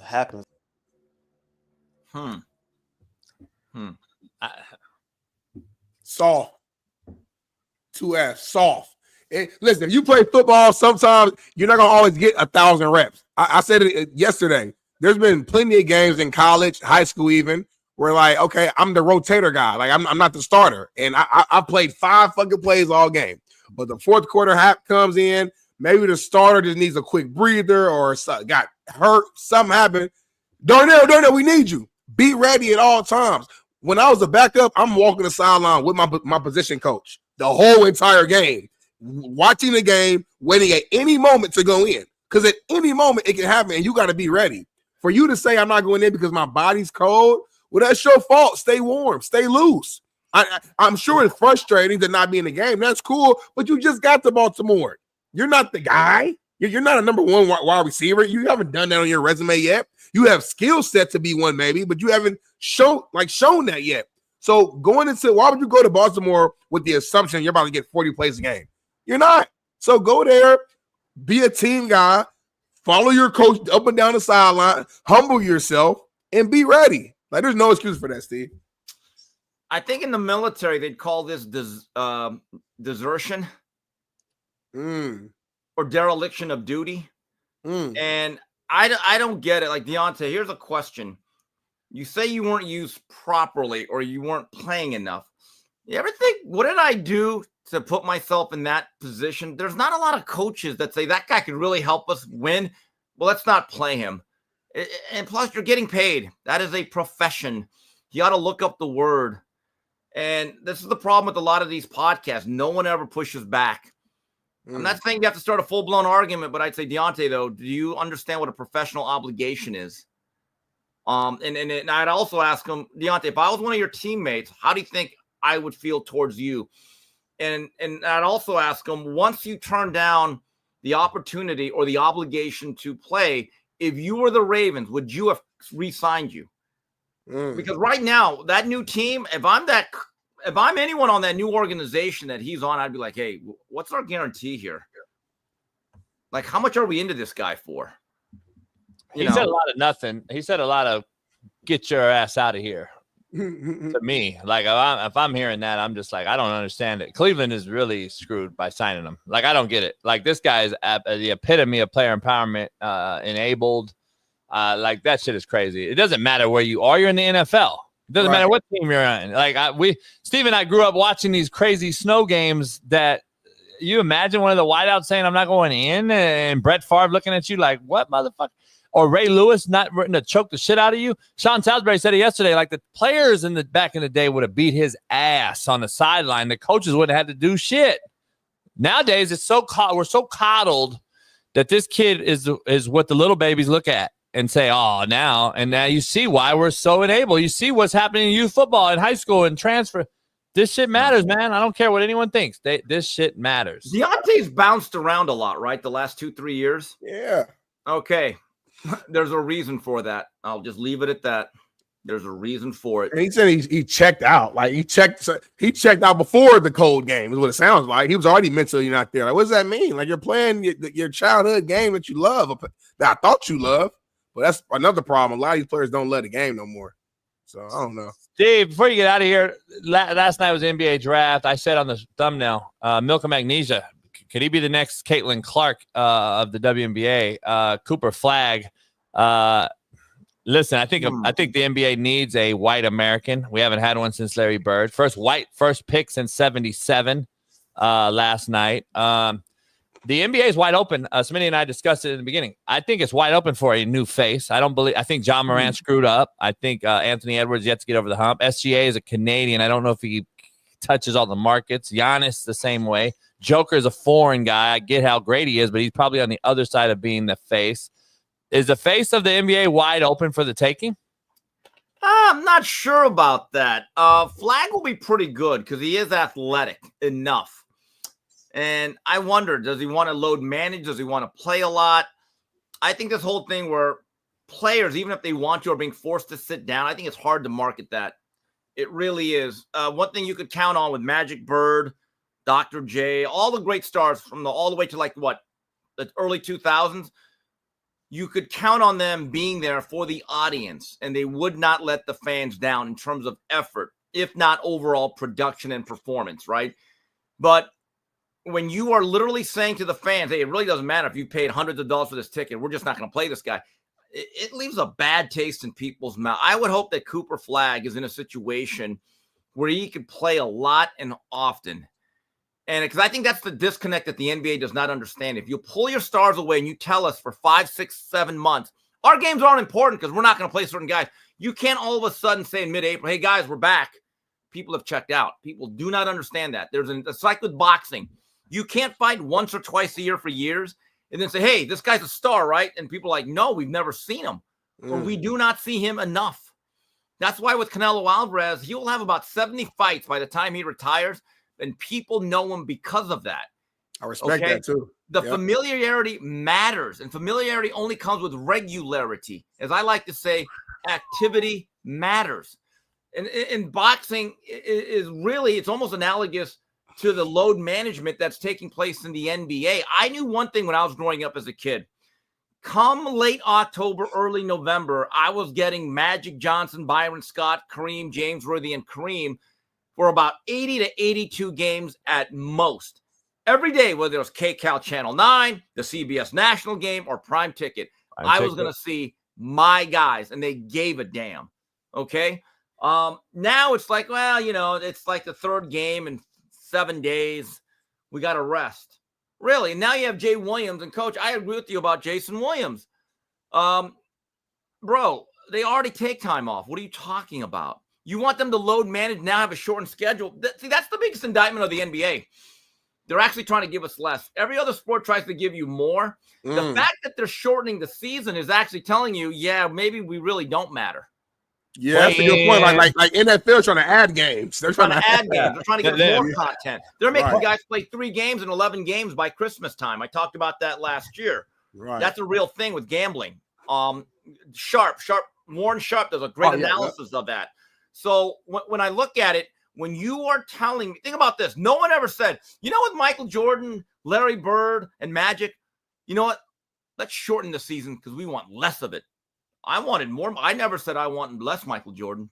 I never said that. I wanted more Michael Jordan. Hey, LeBron talking about a month off between the playoffs and the season. I'm like, what the fuck? Well, are that's doing? to refuel. And I don't mean unleaded. Here's the thing. Here's the thing about the Jay Williams thing. The 109 possessions being an all-time high since the 70s. The context of that is very, very misleading, though, because a possession change is not like the NFL where the ball comes off the field and when you bring in a new offense and a defense. A possession change is I get the ball from the other team, shoot a fucking 40-foot three, and the defender turns around and walks 7 feet to defend that guy in a possession change. That's not a pace. Well, Coach, also no one's getting hit. That's what I mean. A lot of these games look like rec games or what I see pickup games at LA Fitness, just without the Asians. But anyway, couple of things here, though. Tim Grover, who's famous for being the trainer of Michael Jordan, he actually thinks these players don't lift enough weights, hard free weights, doing a lot of the resistance work with the bands. I saw something on Twitter where he says, no, some of these guys or many of these guys need to go back to traditional weightlifting. Have you ever looked at the footage of Jordan? He wasn't doing the fancy stuff. He had dumbbells, barbells. He's doing shoulder military presses, bench press, very basic Jack LaLanne compound exercises. There was really nothing fancy about what he did. He was doing the lat pull downs, right? Old school. Right. But Steve, they also played the games. Like the lack of you not playing is a real issue. Like I'm just telling you, like there's a real issue to that. Atrophy is a real thing too. Oh, and Coach, I love it when memory. People tell me in boxing, it's safer for the fighters to fight less. And I've made this argument because I got this from trainers who fought. I got this from strength and conditioning coaches. So when people argue with me, you're arguing with the same people that you take pictures with and you act like groupies for. Just remember that, people. Just so you know. I know what I don't know. I actually know how to listen, unlike some of you. But the reality is when you fight twice a year, you know what happens to a lot of fighters? Human nature takes over. So they put on about 40 to 50 pounds. So you know how they work that off? They have these extra long camps. So instead of just needing 4 to 6 weeks, they need 8 to 10 to 12. And you know what they do? They spar a lot more. And they wear plastics, which boil the body. It's not really healthy for you. So I say to myself, really? So if you have to spar over 150 rounds and you are getting hit, do not let the headgear fool you. You are still getting damage to your brain, just like those skull caps, Coach. We always talk about that. Are you sure it's safer? Because when guys fought more, you know what they told me? Those olden day guys never had to spar after a while. And I never had to cut weight. I never touched the sauna. What's actually safer? You stay ready. You stay in shape. That makes a lot of sense to me. Yeah, it's crazy to me. I don't know. I don't get it. It's just unbelievable. It's sad. By the way, Coach, speaking of, I want to add this. You know, Miami got another player from California, Coach, this week out of Visalia, California. Isaiah Briggs, very good move. Tight end's going to have to put on about 20 pounds by the time he plays. So with that, I just want to say, young man, use promo code K9Kim at snack.com for 25% off some of the finest nutritional products, all legal, all above board, all product tested, locally known, internationally respected. Again, K9Kim, but once again, great. Visalia, California. Was it a JUCO? No, high school guy, Izzy Briggs. Not playing against Long Beach Poly in modern day. I'll tell you that much. Lot of Timmies. There's a great JUCO in Visalia too called Alan Hancock. So Hancock, okay. Oh. The home of John Madden. The home of John Madden, by the way. 6'4", paradise. 205. He's going to have to put on a good 15 to 20 before he sees the field. I think he's going to be a guy that redshirts and probably plays by a sophomore year, to be realistic, but a lot of athletic possibilities. But again, nationwide crystal ball. You're on our side. I like what you're doing there. Oh, by the way, guys, change of plans. Oh. Let's do Boxing Palooza, and I'll tell you why. July 19th, and I'll tell you why. That day, Anthony Joshua Dubois in the afternoon. Then you have Pacquiao, right? Also, Bam Rodriguez. That's going to be Boxing Palooza, July 19th. All right, I gotta check my schedule now on this one. No, but that's all day though, Smitty. So you don't have to be there early. Just be there sometime in the afternoon. Okay. But Coach, July 19th, put that off. Because July 12th, whatever. That's just one card. July 19th, Boxing Palooza. Get off the boat. You can anchor that thing. I'm gonna be flying back from Indianapolis, so all right. That day? I'm gonna have to book that. I'm gonna have to book the flight back that day because I'm gonna be gone in Indy for a few days for WNBA All-Star Take your weekend. red eye, Smitty. Take it early in the morning. Okay. We'll make it happen. Think about it. The Dubois Joshua main event will probably touch gloves at about 2:30, 3 p.m. Pacific. Okay. So if you take a red eye, you can get there by 11 or 12 at the latest. Drive on in. Yep. The grill will be cooking. Tacos. And the whole day, Boxing Palooza. Onion rings. Right. And that'll be the practice for the preseason games. Because Smitty, and I've told this to Whitlock, let's just admit it. We're watching every Cleveland Brown game in the second, third quarter for Shedeur. That's the story of the summer, Coach. Just admit it. Admit it, Coach.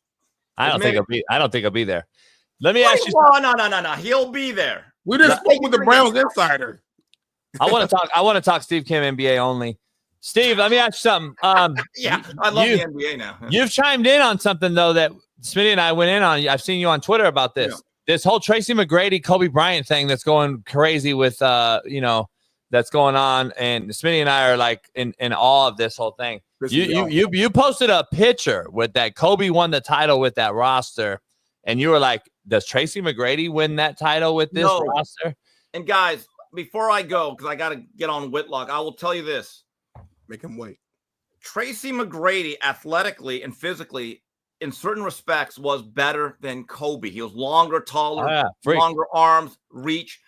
He had certain skills where I'm like, wow, there's not a lot of guys. But, and this is what I tweeted in my own tweet, for most games, Tracy McGrady was the equal, or if a little bit better in certain areas than Kobe for 45 minutes of certain games.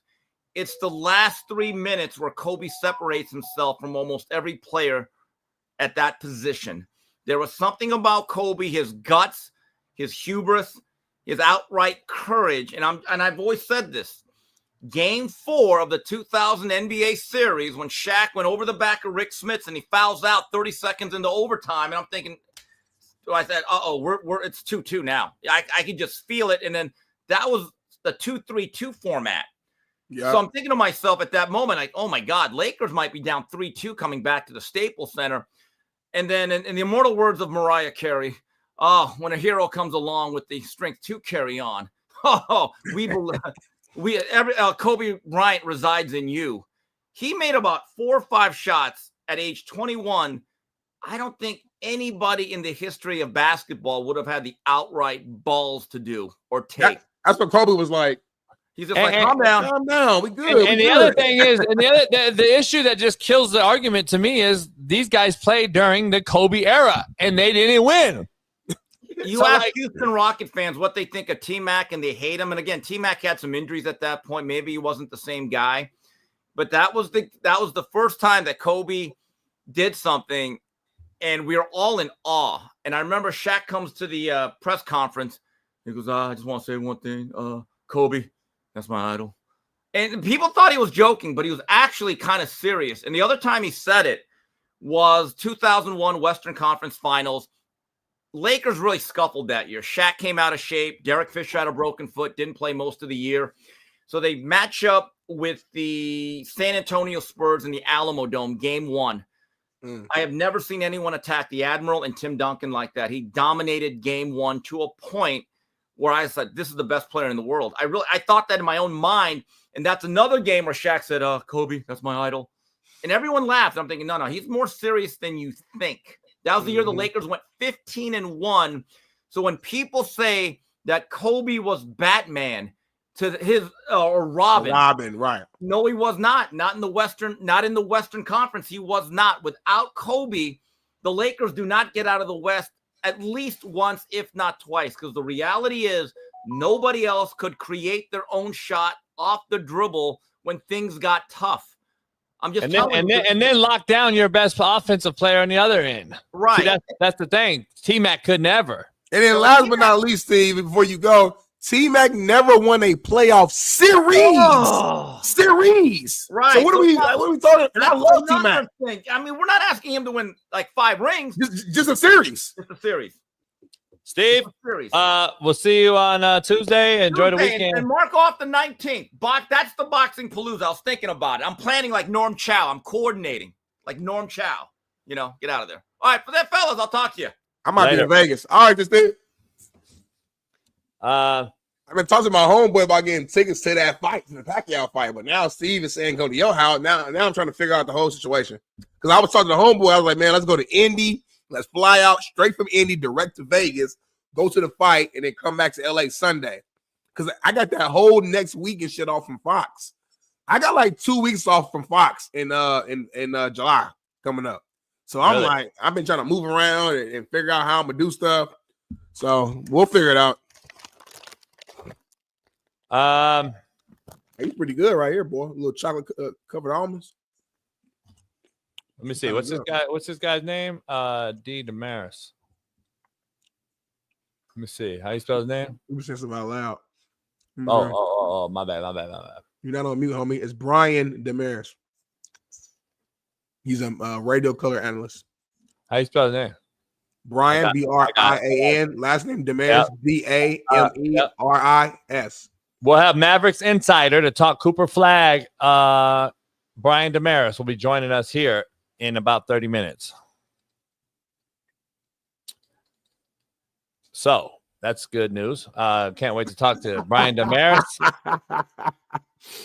JB funny, man. Real quick, man, shout out to my defensive coordinator, man, my guy, one of the smartest minds, that I had the honor to play underneath. I love seeing my boss say guys work their way up. Jay Bateman is the D coordinator at A&M. And you see Mike Farrell here, give him a shout out, say he's a good dude, hard worker, awesome coach, never stops working. Shout out to Coach Bateman, man, my guy. If you're watching this, you see this, I'm going to try to get you on the show.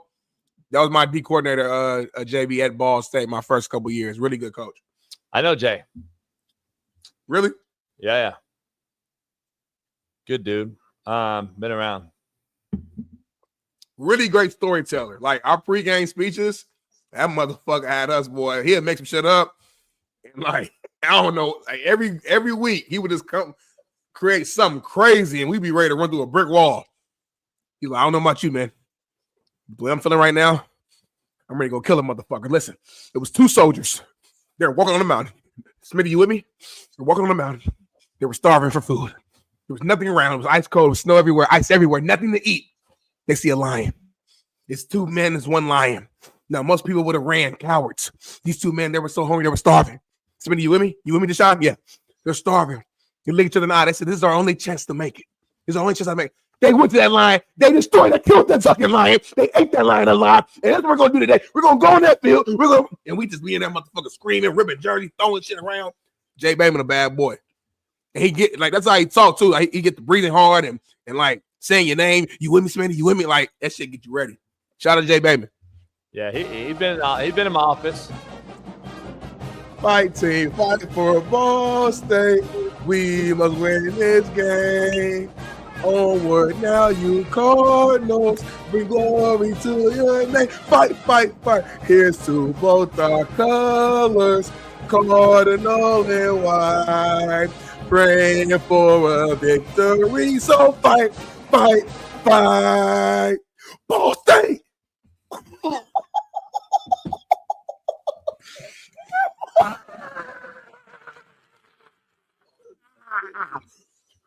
Man, I'm hyped right now, boy. What's in those fucking protein things? 1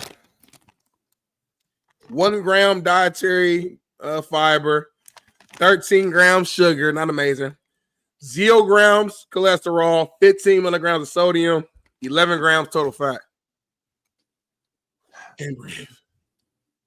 That may be one of the gayest fight songs in America, if we're going to be honest. But going back to Jay, he's been in my office. You've been in his office? No, he's been in my office. Why would I go to his office? You're a bad boy. He was at Army at the time when he was at my office, and he came by when he was at North Carolina. He went to Army after he left Ball State. We played Army. I played against my D coordinator. We actually fucking lost. I was pissed. That was the 1 year we lost against Army. I never lost against Army. Then he went to North Carolina. He was with a good friend of mine. They were both on the same Mac same Brown. side. He's there with Mac Brown and my guy Tyree Holder, who you talked to on the phone that one day. He was there before Mac. He was there with a good friend of mine. Coach Eckler. I think he was there with Mac for 1 year too, I think. Maybe after, but he was there in 18-19 before Mac went there, I believe. He was there for a year, I know for a fact, because my guy Tyree Holder, my former teammate, who's a coach now, you talked to him on the phone like years ago about all those cars and the NIL and all that shit. He was underneath him. Bateman put So it might have been his only year with Mac. Yeah, it probably was the only year. But he definitely was in Army. He always loved me against Army, like Army week, because I was really good against like that scheme. I was just really good in that. For whatever reason, we had to change our whole defense for that week. I always played very well against Army. Even as like a young guy, like as a sophomore and freshman, I would play good. So Bateman always like loved me against Army. So you may have forgotten, but you took your shirt off. Oh shit, my fault. I just want to throw it out there. I got so hyped, man. That fight song, like I understand like what people mean about like the fight song, it do something to you. If you really love your program, that fight song do something different. Yeah, I mean it does. Brings the vaginas out for sure. Let's what? Huh? What was your fight song at your JUCO? We didn't have one. Exactly, motherfucker. Stay in your place. We weren't gay. Stay in your place. I hear you. I never played with JUCO. Oh man. So what you want to do? You want to keep rolling? You want to go commercial break? What you want to do? It's your show. Tomorrow's my show. Bailey, can you throw that in there real quick? I wanted to do a poll question real quick. If you could throw that video in, Bailey, real quick. I wanted to ask something of the audience and Smitty, since Smitty took his shirt off and all this shit's going on, and he's super hyped up. I want to ask you, favorite female sport to watch as a man? I have my own, but what's yours? Man, that's a great question. During the Olympics, it's tough. It's really three of them. Like right now, it's WNBA. Like during a typical just all around the years, WNBA, because they play at a high level of basketball. But during like the Olympics, actually, I'm a big fan of track and gymnastics. So if I had to pick like a three, it would go probably WNBA because I love basketball. Number two, it would probably go track, and then number three probably gymnastics. Let's show the video of my favorite. It's definitely volleyball. And what are you humming about? Nah, I had them damn almonds got stuck in my throat. Pause. Yeah, pause it right there because I was looking at the lines. I was wondering what the measurement for the lines were. Yeah, what is it? Like exactly. Like you think? It's like right there. Like I don't even need to watch volleyball. I don't even watch that. That's a lot of lines though, all right? It's a lot of lines. Like I don't even watch the sport. I just watch like when they run out, and then like I get ready to watch it, and I get my chips and salsa, and I'm like, all right, let's watch some great female volleyball. It looked like she's dribbling, like she about to hoop, like she coming up the court, like one, like with this picture. She do whatever she want. At Ball State, we would like go as a team, and we would go watch like volleyball games, like like on a random Thursday or something, the week of a game. Our coach would have us get together. We go, support the Ball State volleyball team. That's a good sport. Volleyball, I probably put volleyball on my list. I'll probably put that on the list too. Yeah, I'll probably put volleyball on the list. Damn, it's crazy how life is just changing. It's just crazy how like life is changing. Like people are like, there's certain like people like their bodies are changing. It's kind of weird. I remember I was growing up, like this would never happen, but like things have like happened. Things have changed. Like it's been like that. You just but it's like even more like that now. Though it's been like that, but it's a higher level now. It's crazy. Yeah. You all right? Your neck hurt? Yeah, I'm fucked up right now. Volleyball's a favorite though. Gotta find her. You probably can find her on Twitter. No, I already follow her. Oh, for real? Get on the show tomorrow. That's the homegirl. Get on the show tomorrow. Huh? Nah, Baby was saying we should probably get on the show tomorrow. I didn't hear Baby say that at all. Oh, he was saying he lipped it behind the scenes. Oh, got it. You gotta read his lips. Anyway, let's take a quick break. We got a guest on, Dallas Mavericks insider, joining us after this. Mm-hmm. I'm going to watch the rest of this volleyball match real quick. She warms up, and then we'll be back in about 4 minutes. As she warms up. Huh? As she warms up. We'll see y'all in 4 minutes, man. I got my phone.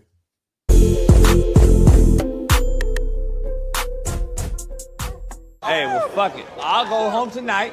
I'll drink my yak and smoke my stick, and I'll get it back cracking.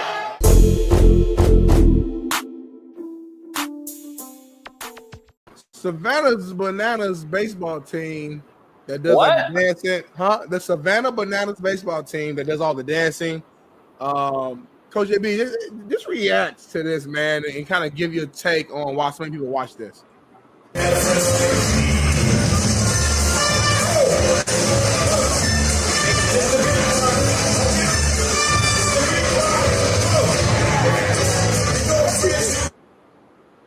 They're one of the more popular, sports teams. Almost like the Harlem Globetrotters for baseball is how I would compare it. And very popular.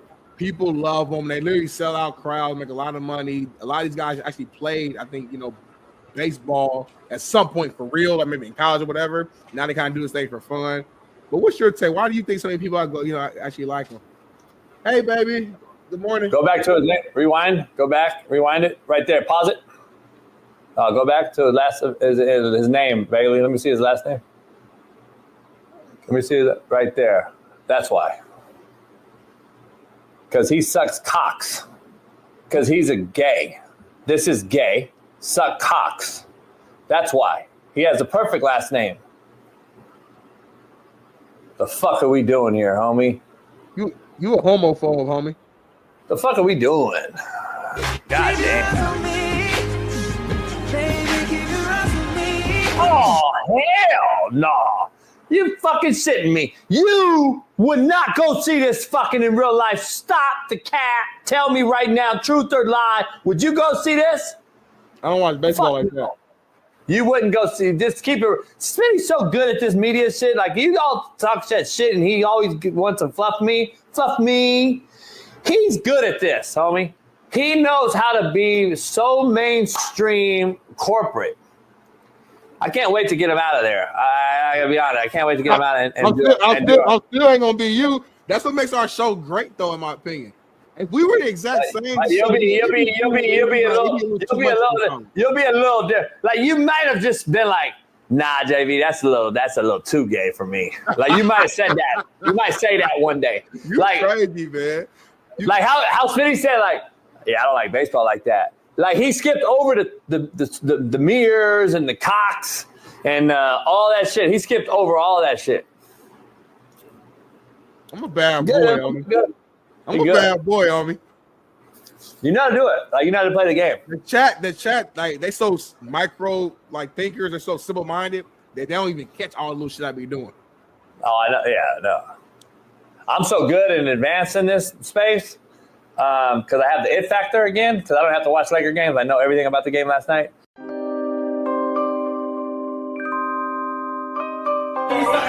What time did we start the show 4 years ago? What time were we doing it? How long? 4 years ago? Nah, I don't know. It's pandemic. It was. It was before COVID, homie. What do you mean? COVID had shit yet, homie. Hey, look at that.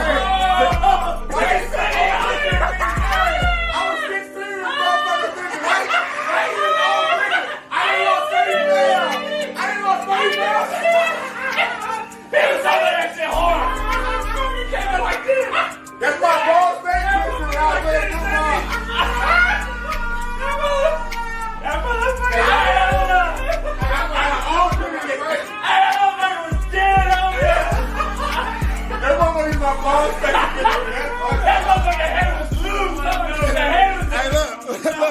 And climbing. That was another thing, too. That was a cat picture. I gotta find it. What's going on? Y'all just made me a Big Smitty, man. We got JB in the building. My man Spree. Pouring behind the 1 and 2 with the camera. And welcome to the Coach JB Show, Big Smitty live in the fucking cigar lounge. What you doing, JB? What you got going on? Drinks, I'm like a bitch in this motherfucker. JB ain't got no AEs, y'all. He been talking about this all week. I got all the lows and all the AEs. There ain't not that AE in here. Come on now. It's been on swole. I can't wear this on the shirt. You know what I'm saying? My man blows to be out there on me. Big Smitty, Trail, Shit. JB. I lived the wrong end, y'all. We turned up, y'all saw good. The players fuck up. I lit the wrong, I cut the wrong side. Ah, damn, this motherfucker's drunk already. I just smoked other cigars. I've never done this before in my life. I'm nervous. I don't know why this shit ain't hit. Nervous.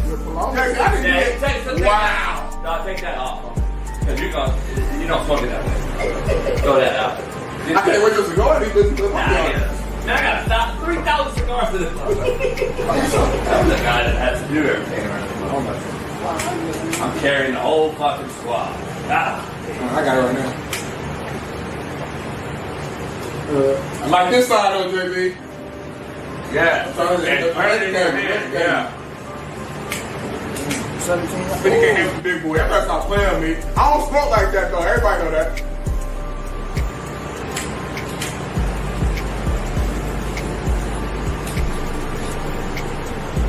Your motherfucker smoking a cigar.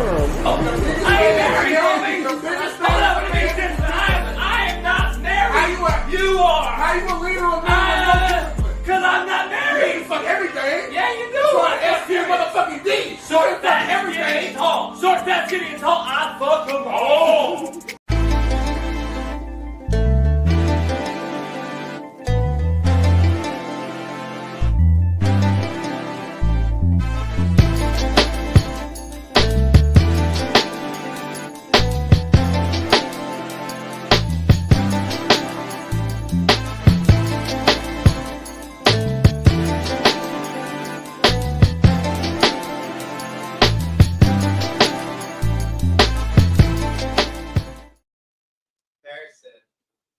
We're back in the building. So what? Bitch, it don't matter. They know you're here. Ruben's here in the house, chilling. They know you're here. Why is Smitty's voice on? They know you're here. How you say it like that? Damn. Ashley went bathy? Stop talking like that, bro. What? That soft, weak shit. I know you took your shirt off, homie, but don't take your pants off, homie. No, I didn't have a belt on. Yeah, a gay Ball State fucking song, homie. I'm starting to think you and Bailey might be. Y'all too fascinated about that shit. I'm putting my belt on. I ain't no belt on, homie. I gotta run as soon as the show in today. I got something to do. I got money to make. Money ain't gonna make itself, JB. You don't be hustling no more. You lost your hustle. Ruben and I are smashing straight out to Arizona. No, y'all not. Bullshit. I'm going to look at some property. Okay, well, tomorrow's show is off then. That's cool. It worked for me. 3-day weekend. I ain't complaining. We'll be back tonight. Ruben got to work. I'm going to sleep in. I'm going straight. We're going to drive straight over there. Look at Arizona, come right back. What do you mean? It's 4 hours from my house. 5-hour drive, homie. 4 hours from my house, homie. With traffic. There ain't no traffic. On the way back, it will be. Hey, what is your thoughts on this right here? I want to show you something. I ain't got no thoughts. I opened my relationship so I can sleep with other people. Now I help my boyfriend find dates too. I mean, I could never do this shit in my life. Like, people, we gotta break this down macro real quick because I don't think people realize what you just said. Read it again for the audio listeners. Let me read again. Audio listeners, all the truckers, Kevin the trucker, listen up. This girl said, I opened my relationship. Okay, what does that mean? Open means like I'm in an open relationship, which means we can fuck whoever we want to fuck.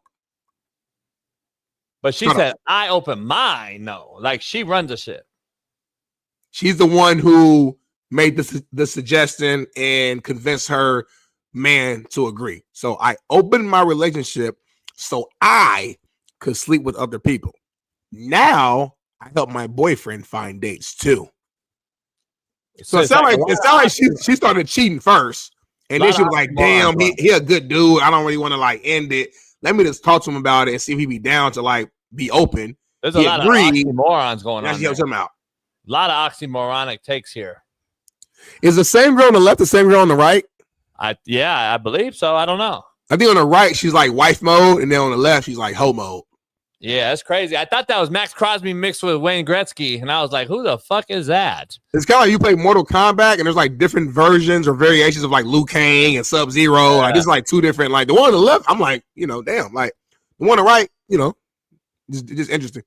I think it is her though. It is her. I'm looking at her, like her dimensions, her eyes, her nose, her little details. You know what I mean? It's her. Could you ever do that? Like, this might make sense for your lifestyle though. Nah, I wouldn't even have that. I just fuck all the bitches. And why would I need you? Are your girls who you fuck, are they allowed to fuck other people too? Like, are there any rules or they only can fuck you? I don't know. I don't even care. I don't ask. Gotcha. I don't know, like the single world. That's why I'm literally just asking. Yeah, I don't. But if you're in a real relationship, ain't no fucking way.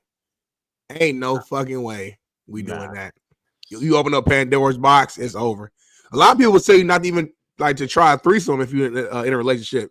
I've done that a lot.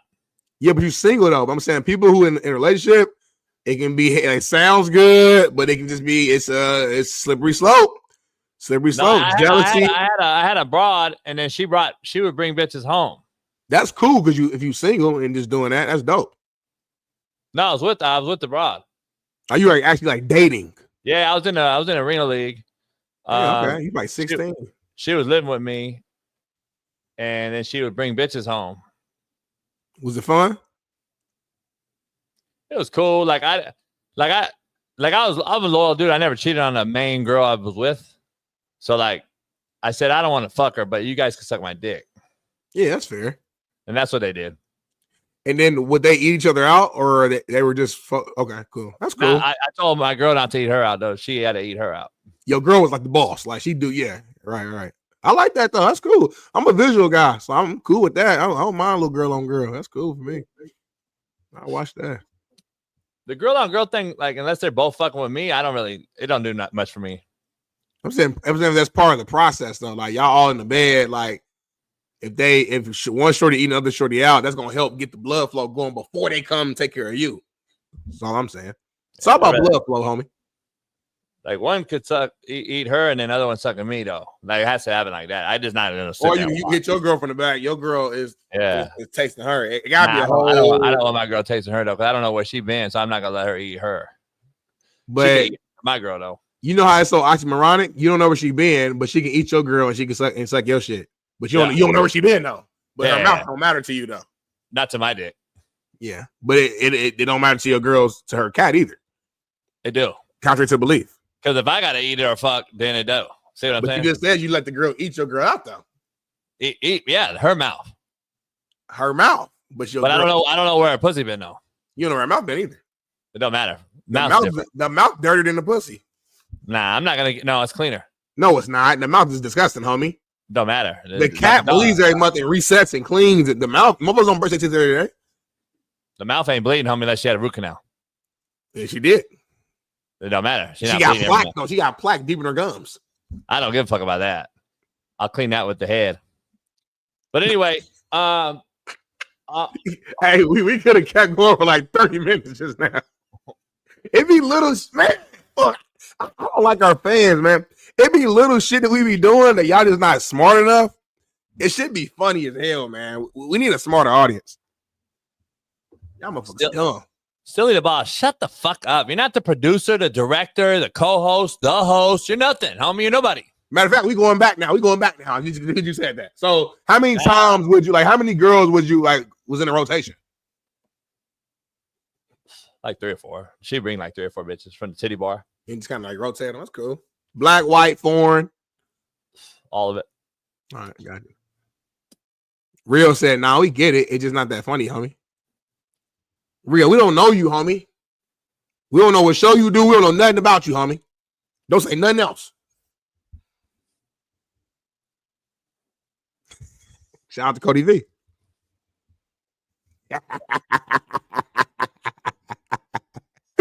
Oh man, Rio really a fan. You know what I mean? Like he's just a fan. You be talking shit. He a fan though. He a fan. He a fan.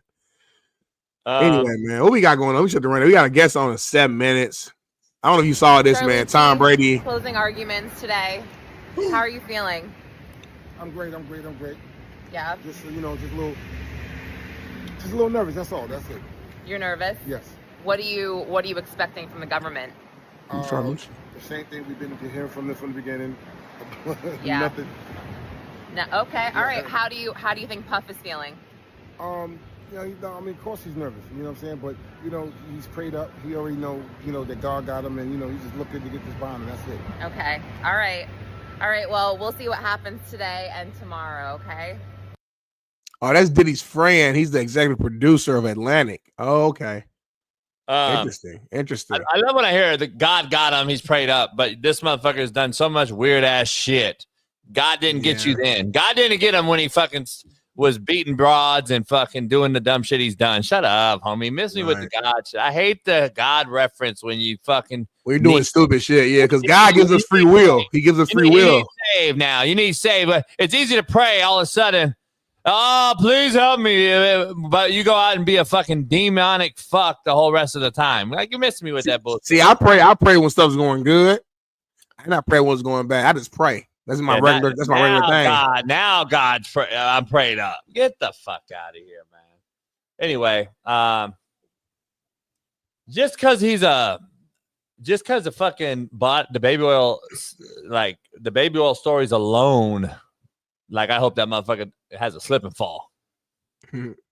But I heard you use baby oil when you was having your threesomes, though. I do like baby oil. I spray it on the ass. See, told you. Because when the ass is on the bar stool, yeah, you hit that bitch you hit that ass with the baby oil. Why you smiling so hard? Like you so excited about this? Like you excited as hell right now? I think I'm gonna try tonight. You smiling hard? You hit it with the baby oil and then you rub it in real quick, and you know that ass like is all glistening. And then they hanging off the bar stool, so it's probably dripping too. Like and the ass as you right here. Everything is dripping though. The ass is here all. You know what I'm saying? I got you. We don't need another demonstration. I got you 100%. I'm not doing a demonstration, Ruben. No men need to be doing a demonstration, homie. So the ass will be here, hanging off. Yep, real tender. It's all oiled up. You know what I'm saying? Yep. You saw the video of the bitch in the bar the other day. Ruben took the woman in the bar. Yeah.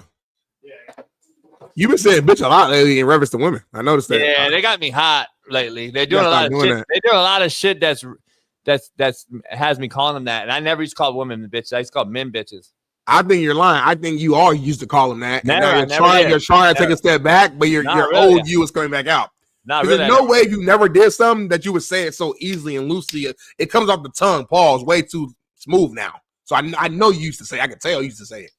Yeah. Bitch. You said it like good, like bitch. Like the way you were saying it was a capital B. So I know you said it. Yeah, because they're doing a lot of crazy shit lately. Do we have that? Never mind. That's for tomorrow. Never mind. Let me see.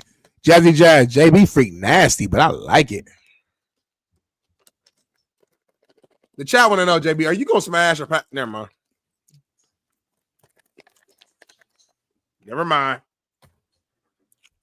I don't get it. You don't get what? What you just said. No, I stopped myself. I'm about to ask a question, but I stopped myself. Let us sit here quiet for 3 minutes, so I guess come on. Let me see, homie. I got it. Let me see. Hold on real quick. What you got going on today? What you doing, homie? Oh, I got to do this cameo real quick. Do it right now. Do it right now live. All right, fuck it. I just read as I go. I don't fucking prep it. Whiskey Lover, what up, man? It's Real Coach JB. Ball Knowers Inc. hit me up, wanted me to reach out to you. Army Strong Fantasy Football League. So he wants me to roast this big non-ball knowing pussy. FFB named Whiskey Lover. Universally hated by the league, apparently. You've quit fucking twice and may or may not be a transgender. But apparently you got no balls. You're a fucking loser. You get no pussy, and you should quit for good. You're an absolute fucking shitbird, a fuck stick, and don't know what a slapdick really is. You can't be a fucking whiskey lover and be a total fucking shitbird, motherfucker. So stop being a fuck stick and a shitbird. Get back to being a slapdick like me. It's a great day to have a great fucking day. Win on me, win on three. 1, 2, 3. That's how you do cameo. That was hard, homie. I ain't gonna clap it up for Jason Brown. That was hard. That's my hand, by the way. My hand can like make it sound like it's a real audience. I'm really good at that. So anytime I want to make that noise, I can make that noise. What's that? That's my streak. 144 cameos this month, but that's why I make 100+ grand on that cameo shit. Hold on, stop now. What the fuck? You make how much on there? Huh? You make how much on Cameo? I make some. No, what you gave us a very specific. You make how much? You make on Cameo? What? They know what, motherfucker. How much do you make on Cameo? I don't know. It depends. Yearly depends. And you only paying me what you, homie? I'm Cameo, getting $50 a month, and you making that off Cameo? Cameo's different. No, it's the whole package. It's the whole package. That's BPS because if the other thing hits, you're like, how much we getting? Yeah, that's crazy. That's crazy for real on that one. Why is that for real? That's the main one. I'm like got my fingers crossed on. Why though? You was like never even a part of the whole process. But I'm helping with the process. You know, behind the scenes, moving and shaking. I got you either way though. But we got a guest, man, a Dallas Mavericks insider. Can't thank him enough for hopping on and giving us some insight on what's happening, especially after last night's Cooper Flagg. We got it on the rundown here, obviously, and can't thank this man enough. Brian Damaris, the insider for the Dallas Mavericks, joins the show. Brian, how you doing, brother? What's going on? How are you guys? Man, I hope I didn't screw up your last name. No, you got it right. You got it perfectly right. Hey, we got a thumbnail here that shows Cooper on the cover. I'm like, is this the new Caitlin Clark of the WNBA? Is this guy going to take over? I go on like all the smoke with Matt Barnes and former NBA players all the time, and they're like, man, we need a white American player to take the league by storm. We haven't had one since Larry Bird. First guy drafted first since 1977. Brian, is this a bigger deal than we're making it, or is this good for the league? What do you think about this whole thing in Dallas? Well, I can tell you this: we had a draft party last night in Dallas at the arena where we broadcast the draft live, and obviously had Cooper on right after the pick. We had about 8,000 people in the arena when the pick was announced, and right after that, and it was supposed to go till like 9 o'clock. It was 7 Central, and they announced that the jerseys were on sale in the fan shop, and about 5,000 of those people left and went and go hit to buy jerseys. So there's a ton of excitement in Dallas. I can tell you that much. Wow. That's huge, man. Super exciting. It's still weird to me. You go from one franchise player who we thought was going to be your franchise player in Luka, and we saw the emotions with that. And now it's like, fast forward a few months later, you got your next franchise player that quick. And it seems like the excitement and everything the emotions went from being excited for Luka, pissed off that he got traded, back to excited for like Cooper Flagg. Like, do you feel like the Mavs fans are now over the fact that they traded away Luka? I think people are really excited. You know, it's interesting you bring up having, you know, that kind of player. I was thinking about this the other day. You know, Dirk came in 99 and he played for 21 years with just the Mavs. He's the only player ever to play that long with one team. He had that one overlap year with Luka. Then we had 5.5 more years of Luka. We had 2 months of tough sledding. And then now we got an 18-year-old that doesn't turn 19 until December. You could have 20 years of Cooper Flagg. So you literally have 47 straight years, except for those 2 months of having that guy on your roster. It's almost unprecedented. The only comp I can really think of is maybe Green Bay with their quarterback position from Favre in like 94 to current still.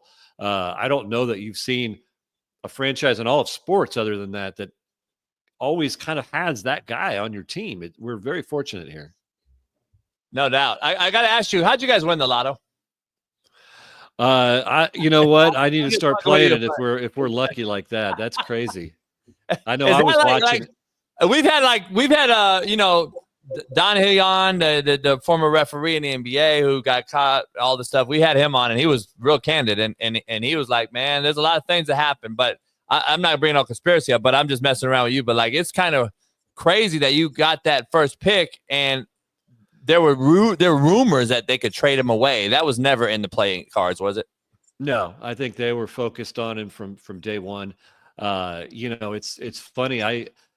We were going to go, I've got a podcast here with the Mavs, and we were going to do a live stream of the lottery just to kind of do it and have our reaction. And then we canceled it because we're like, hey, listen, we got a less than 2% chance. What are we going to do? Go on for an hour? And then we got the 11th pick. Okay, we got the 11th pick. Like, what else do we talk about? So we just didn't do it. And then all of a sudden, all hell breaks loose. So that would have been fun to see our reaction, because my reaction in real time, I barely even watched it. I was like literally folding laundry here at my house and was like kind of keeping an eye on it. And when we didn't get 11, I was like, uh-oh, what's going on here? And then I jumped up and screamed like a little girl. So it was crazy. You guys have assembled Nico's probably assembled the best, you know, front court in basketball, arguably, you can say, with all the young, long rim protectors. Are you guys done? With Kyrie being out probably until who knows, a loaded roster on paper, but when Kyrie comes back, are you guys going to do some other things this offseason to help in the backcourt? I think they're going to find a guard to, Kyrie will be back hopefully January. You know, he's attacking his rehab really hard. So we have to have somebody who can help kind of organize the offense in the meantime. So I think that's going to be what we're going to use our 5.7, non-taxpayer mid-level on. We'll bring a guard in. Outside of that, you know, PJ's up for an extension in August. Nico said last night, you know, he's a part of this team going forward. They just signed Gaffer. They just signed Kyrie. I think that's your team. And so you got Kyrie, Cooper, PJ, AD, and then Gafford or Lively. I like going to war with that group. That is a really good group. So I guess once Kyrie gets back healthy, you know, assuming he comes back to like full form, are the expectations to like go on a deep playoff run like immediately, or is this year, since it is Cooper's, rookie year, is it kind of like one of those fill out years, allow him to get, accustomed to the league, and then maybe in year 2, year 3, try to really amp it up and like go for it? Well, I think they're trying to go for it now. There's basically a 3-year window. If you look at Kyrie's deal, AD's deal, this is kind of the win now. And the beauty of that is you've got a kid under price control for 4 years who's really, really good, is going to come out of the box and start and contribute in Cooper, along with the team you already have. So they're going to go for it now. And then, as Nico even said last night, this will be Cooper's team in about 3 years where, oh, by the way, he's just 21 and you can start rebuilding around him at that point. Do you have any concerns at all about Jason Kidd not being there? I know there were some, I don't know. I don't know what his contract situation is right now. I'm sure you could tell me more about that, but I know there were conversations. The Knicks are trying to poach everybody who's already on the staff, and you were hearing things about that. Any concerns at all there or no? Nico was asked that last night in his post-draft press conference, and he said very clearly, Jason Kidd's going to be the coach of this team next year. Gotcha. So I don't have any doubt. I think he's super excited about having Cooper on board and what this team is going forward. Cooper, Flagg, number 1 pick, probably solidified Jason Kidd's. That's right. That's a nice little thing to look forward to. It helps out a little bit.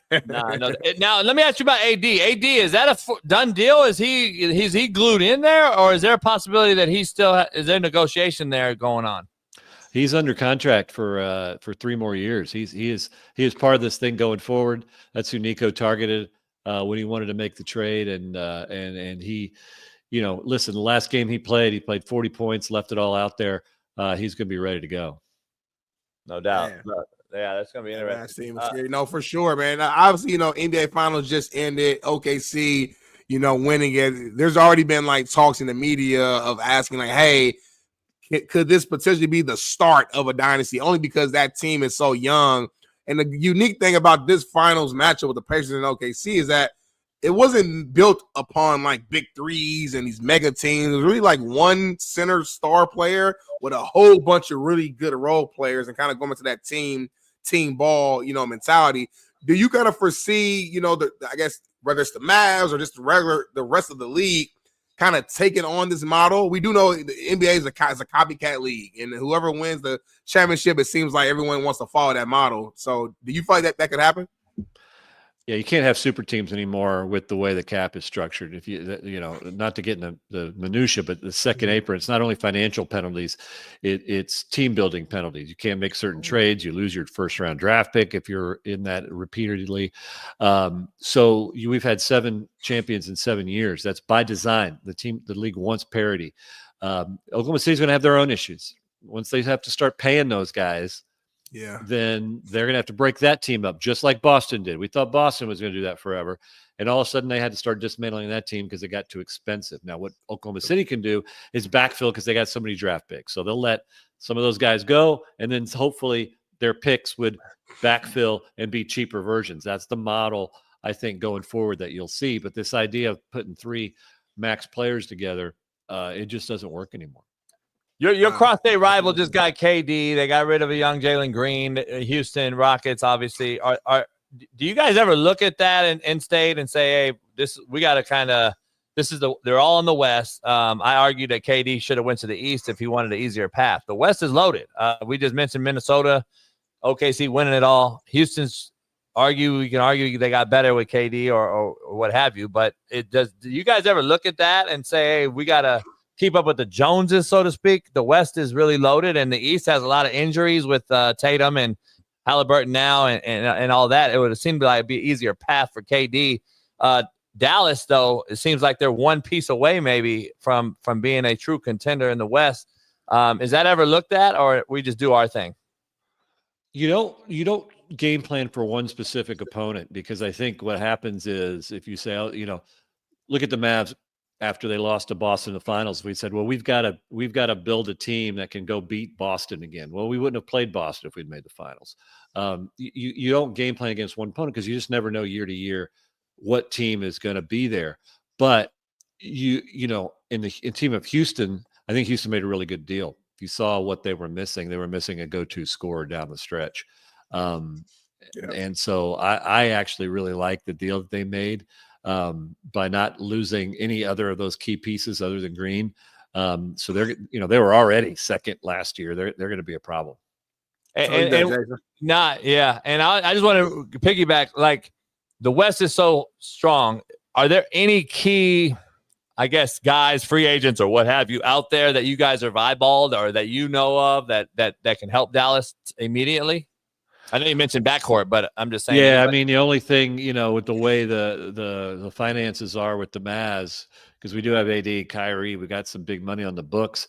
It's really, you got about $5.5 million to go get a stopgap guard to play while Kyrie's injured and then play alongside him when he comes back. That's the marketplace we're in. Really the only team that's got cap room is the Nets. So it's a different world now. Everything's done by trades and the draft. The old days of, billions of dollars going off the board on July 1st are over. What if I question for you? I mean, Oh, no, go ahead, JB. Now I was just going to ask if there of the guards available, Chris Paul, Westbrook, D'Lo. Is there any stopgap guy that you like more than the other, and just in those three names?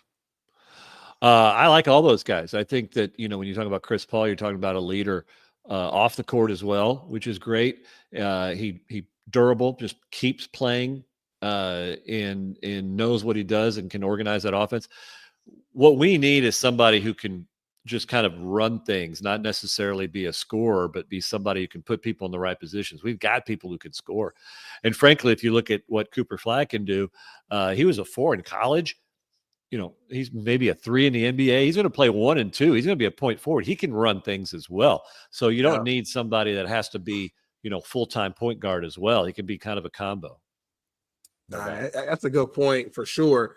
I wanted to ask you, and obviously I said the Mavs today look like they're, the future is bright, but at times, I look back and see that, look at the success that Jalen Brunson has had with the Knicks and him, making to the Eastern Conference Finals. We know what type of player Luka is and type of superstar he is.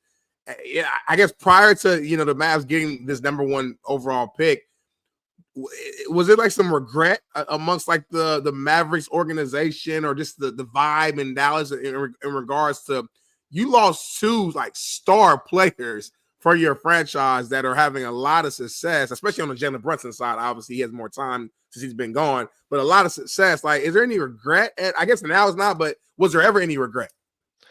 Well, it's funny. I worked in the front office in all the way back to 2002. And if you remember in 2004, the Mavericks net Nash walk, and then he promptly won 2 MVPs in a row. And Mark Cuban, admitted, he said he got that one wrong. So look, there are times when organizations don't get everything right because of how things are evaluated, their finances or certain situations or what the player wants. But like I say, the Mavs got fortunate and the future is really bright now. Yeah. No doubt. Hey, I saw, I don't know if he's still out there, but the Brogdon kid makes sense for me for Dallas for a guy to come in because he can still help you out when Kyrie comes back. And I think Brogdon would be a hell of a fit. I saw that he's out there. Tyus Jones as well as I think is another guy, but I'm interested to see what Dallas does. Transitioning real quick, I don't know if you cover any others or just the NBA in general, but like the team that got your guy out here in LA with us, the Lakers, with an aging LeBron and being in the West. Do you see the Lakers doing anything to help Luka out? And I got to ask you, is that Luka out of shape thing, was that a real thing in Dallas? Do you think he's going to come back in shape here in LA? Oh, I think he's going to be ready to play. I think we've already seen images of that this summer. I got no doubt about the competitive fire of Luka Doncic. What the Lakers got to do is they got to find a center. They just got to find some size, and that's easier said than done. We just saw Mark Williams, who they traded for and rescinded, traded yesterday. So if they get a center on that team, they basically have to build the team that kind of Dallas did around him, where you've got to get some defenders on the wings, you've got to get some size in there. We saw they were incomplete and that kind of exposed in the playoffs. And they knew that. But I think that if they can get a center and maybe get maybe one more kind of defender on the wing that can still shoot, they're gonna be really, really good. I agree. 100% there. It feels like, every year we always ask the question, is this LeBron's last year? Is this LeBron's last year? It seems like he just still has it going in the tank. So, we'll see how that all plays out. And, if this is his last year, I'm interested to see kind of how they transition and like really, give the keys over to Luka fully there. Let me ask you, so you say you have a podcast here. I want to use this time to kind of shout out your podcast so our fans and everyone can kind of know, where to find you, where to follow you, where they can listen, things like that. Yeah, I'm at B. Damaris on Twitter and all the socials. Take That With You is our podcast, DATWIT, Take That With You. It's on all the podcast platforms, and it's on the Mavericks YouTube channel. We do it about once a month during the summer, and then every week during the season. I'm the radio color analyst for the team as well, do some TV studio work, and I write for dmagazine.com got a new article out just this week on Cooper Flagg's roots in Maine and high school, and when he won the state championship there his freshman year, and how that kind of shaped who he is. So you can read that at dmagazine.com. I love Man, it. great insight. I can't thank you enough for hopping on last minute with us to talk about Cooper, the Mavs, and their future. And as you walk out, is there any chance that Dallas ends up being moved? Dallas, the franchise? Yeah, because all these rumors are no, I mean the gambling and the arena, and I think those owners want an expansion franchise to go to Vegas, and they get a nice fat fee out of that, so they're not going to let anybody move there. I agree, but it wouldn't be. And the Dallas owners have committed. They want to build an arena here. They've said very clearly they're not going anywhere. Is the gambling thing is that as big as everyone wants it to be in state of Texas, like California, like legalizing it and all that? That's politics, man. If you know the answer to that, you're smarter than I am. All right, I think other things I don't know. You gotta get Cuban. You gotta get Cuban back involved, man. He got to pull the string. Hey, I can't thank you enough, brother, to join us, Brian. And again, best of luck, man. I appreciate you. Thanks, I appreciate it, guys. Definitely. Hey, you have a go. Man, Brian Damaris, insider for the Dallas Mavericks. Thanks a lot for hopping on. You know what I'm saying, though, Smitty? Smitty left. BPS internet. Hey man, Shaun Salisbury works there in Houston, and he's heard those rumors too. Shaun, hey, we talked about the same rumor, man. Luka left for a reason. We don't know. We'll see. Yeah. I'm not saying they'll move to Vegas, but we've seen crazier shit, Smitty. We have. We'll see, man. You love right, it. homie? Now I was looking, I refreshed because my internet been acting weird, but I went to look over at our numbers, and maybe just on my end, it was only showing YouTube, but now it's showing Twitter and everything. So I don't know. It was doing something weird on my end. So that's why I was looking like that. Oh, gotcha. Yeah, hey, free agent guards, though, there's a shitload of them. A lot of them, homie. Yeah, I forgot about Chris Paul. Chris Paul could be a solid little fit. I know you don't like him, but for what they need, I like Brogdon. Sense. I like Brogdon, homie. I like Malcolm Brogdon. Yeah, I like Tyus Jones. I like the kid who's a real athletic kid is that Davion Mitchell kid out of Miami. He's restricted though. Yeah, he's restricted. You can't count him there. Yeah. Is Dinwiddie not a foregone conclusion? Did his time run thin there? They don't want him back. I don't know. I like Dinwiddie. You got Brogdon, and then you got your guy Ben Simmons. I'm just kidding. Cameron Payne, though. On a serious note, I like Cameron Payne. He's always a good role player. He's a good role playing guy. I like D'Lo. I got to know D'Lo. I like D'Lo. I don't think D'Lo fits this team because D'Lo is a guy that he's a streaky guy. He wants to shoot and put up the rock. He just inconsistent. Yeah, you don't need that. When he's on, he be balling. He you don't need that on this current Dallas team while Kyrie's rehabbing. Yeah, and especially when Kyrie comes back, that definitely don't work. Yeah, you don't need D'Lo to get crazy out there. I don't see that. But that's just me. I don't know basketball. You really don't. So no point even talking about it. Yeah, I don't know. I don't know basketball. Why we even talk about it? I know women's volleyball though. Fuck. What happened? I don't know. Something either. I got blown up on fucking Cameo. Making money, homie. Let me do this. These are instant ones, so they pay more to do it right away. All right, well, come on, let's do it. I'm watching. So this is instructions. Let's see here. To the slap dicks. Okay. Let's see how it goes. Slap dicks, what's up? It's the real Coach JB. Mike Bundy, who's currently on the show right now, must have requested this. But apparently you bunch of fucking slapdicks. And I don't know if you understand what slapdick means, but Mike Bundy wants me to explain it to you. And I'm going to define what a slapdick is. It is a non-malicious fuck who can't get out of his own fucking way. Now, you're not a shitbird. You're not a fuck stick, but you're a slapdick, meaning you're a fucking fuck around. You just are a fuck around, can't get out of your own fucking way type of guy. And you think it's gay to be called a slapdick? My yacht's name is Slapdick, motherfucker. You non-pussy ass fucking bitch. And for you to be friends with Mike Bundy tells me that you're an absolute fuck stick. But it's a great day to have a great fucking day. Win on me, win on 3. 1, 2, 3. Pretty good. It wasn't as good as the first one, but it was pretty good. Love the energy.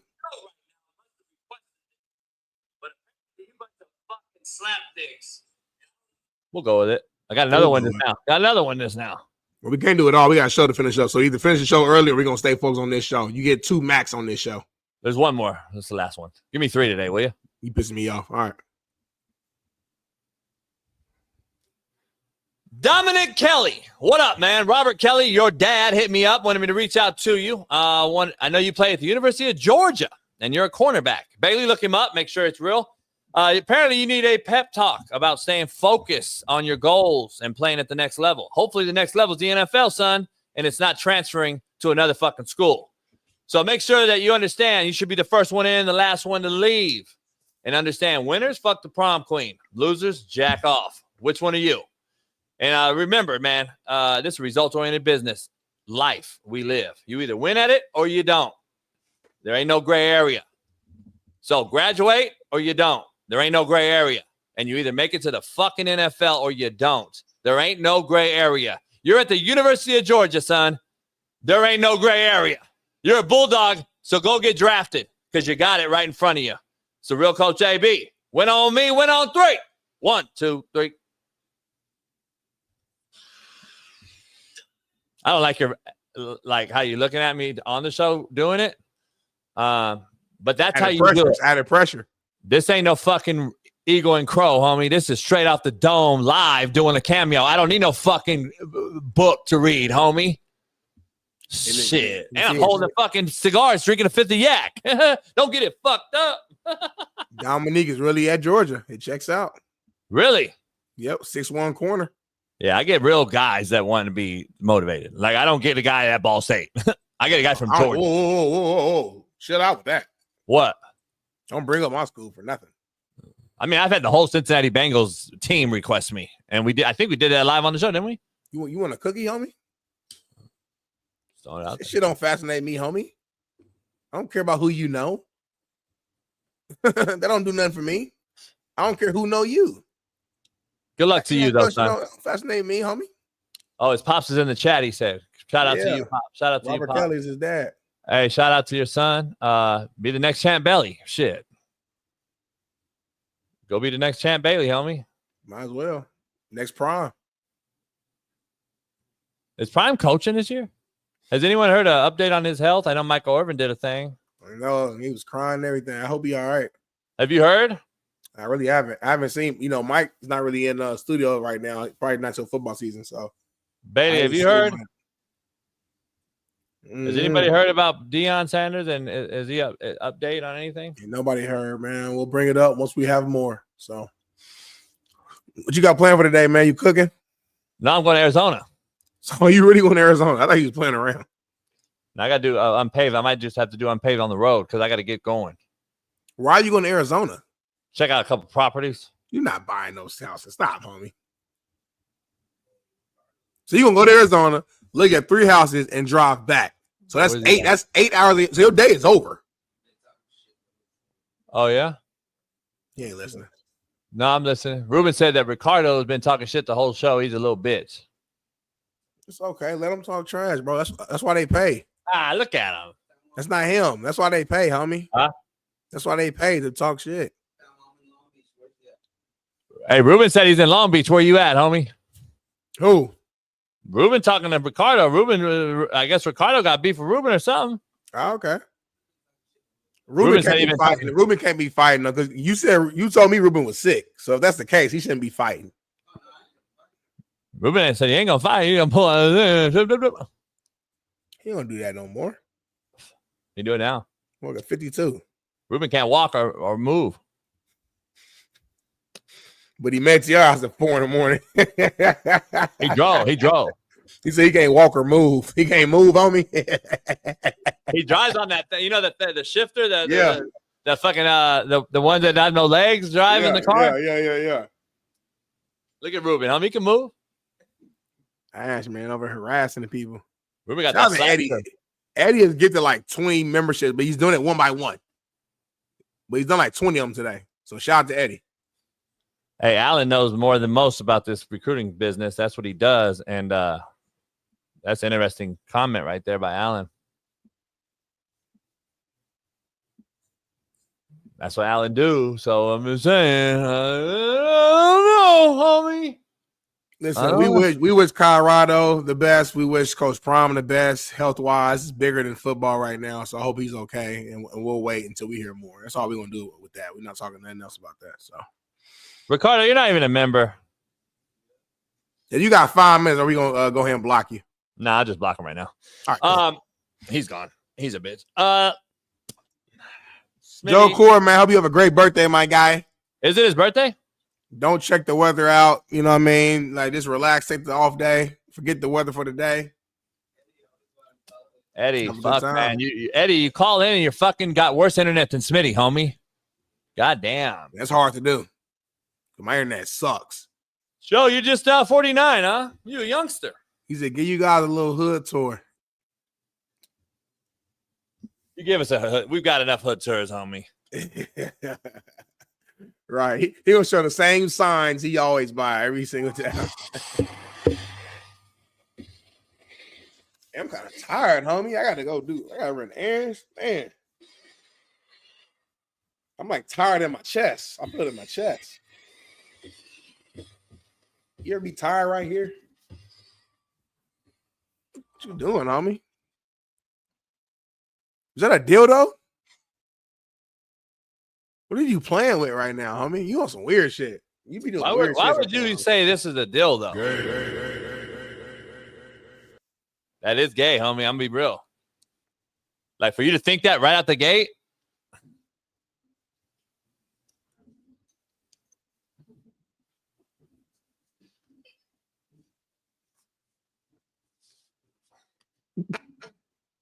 You can get you slap dick koozies right now online, CoachABstore.com.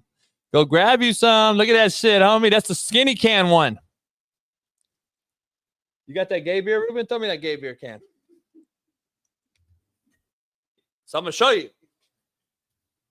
This is the gay beer that Ruben drinks. Was it Michelob Ultra? Yeah, the gay. This is a small one, so it fits perfect. The skinny can. Don't ask me why Ruben's drinking that. You drink mango carts, though. So how you going to get it in? Don't ask me why Ruben's drinking at 6, homie. Yeah, it's kind of crazy. By the way, there's like 4 fucking cans over here. I hope not. I hope you're lying. I hope it's not. I'm not lying at all. And this one is the bigger can. That's why that's my favorite one right there, the white one. You like the white one? With the gold, white and gold is a good combination. I thought you liked the black and gold. Black and gold cold too. I mean, let's see if it fits. See, this shows you this fits this one. This fits the big one right here. That's what she said. You a bad influence on Ruben though, because you smoke 10 cigars every morning. Now you got him drinking 10 beers in the morning. Both of y'all going, man, y'all health is horrible. He's off, homie. It don't matter. It's 6 in the morning. And he got kicked out of his bitch house. All young people who's watching this, man, do not drink and smoke. Ooh, I like this. I like this, homie. This is the koozie. It goes around the thing. What is this? The tumbler. You tell me. I don't know what that's called. That's white people shit. This shit hard. I don't know what that is, but it's hard. I got all the shit. I got the pink ones for the ladies. Yeah. We got all that shit, homie. You a bad boy, man. Go to Coach JB store, man. Get your merch.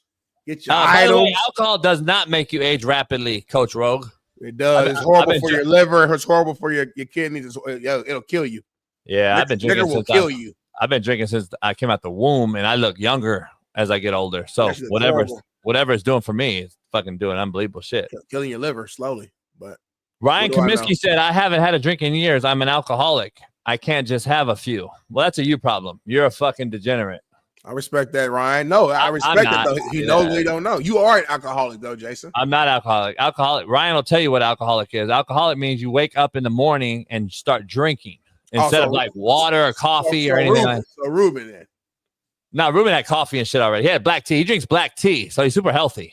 Oh, okay. So if I fucking drink my black tea, I can do whatever else I want to do. I can drink beer, smoke weed, eat fucking greasy ass food, fuck bitches with no protection. Yes. I only get my black tea. that resets everything. That covers everything. Yeah, homie. I don't get why you don't understand that. I smoke 10 cigars a day and drink fucking tequila. I'm as healthy. I have the best blood in America. It's on record. I don't get it. It's not on record. It's on nobody's record.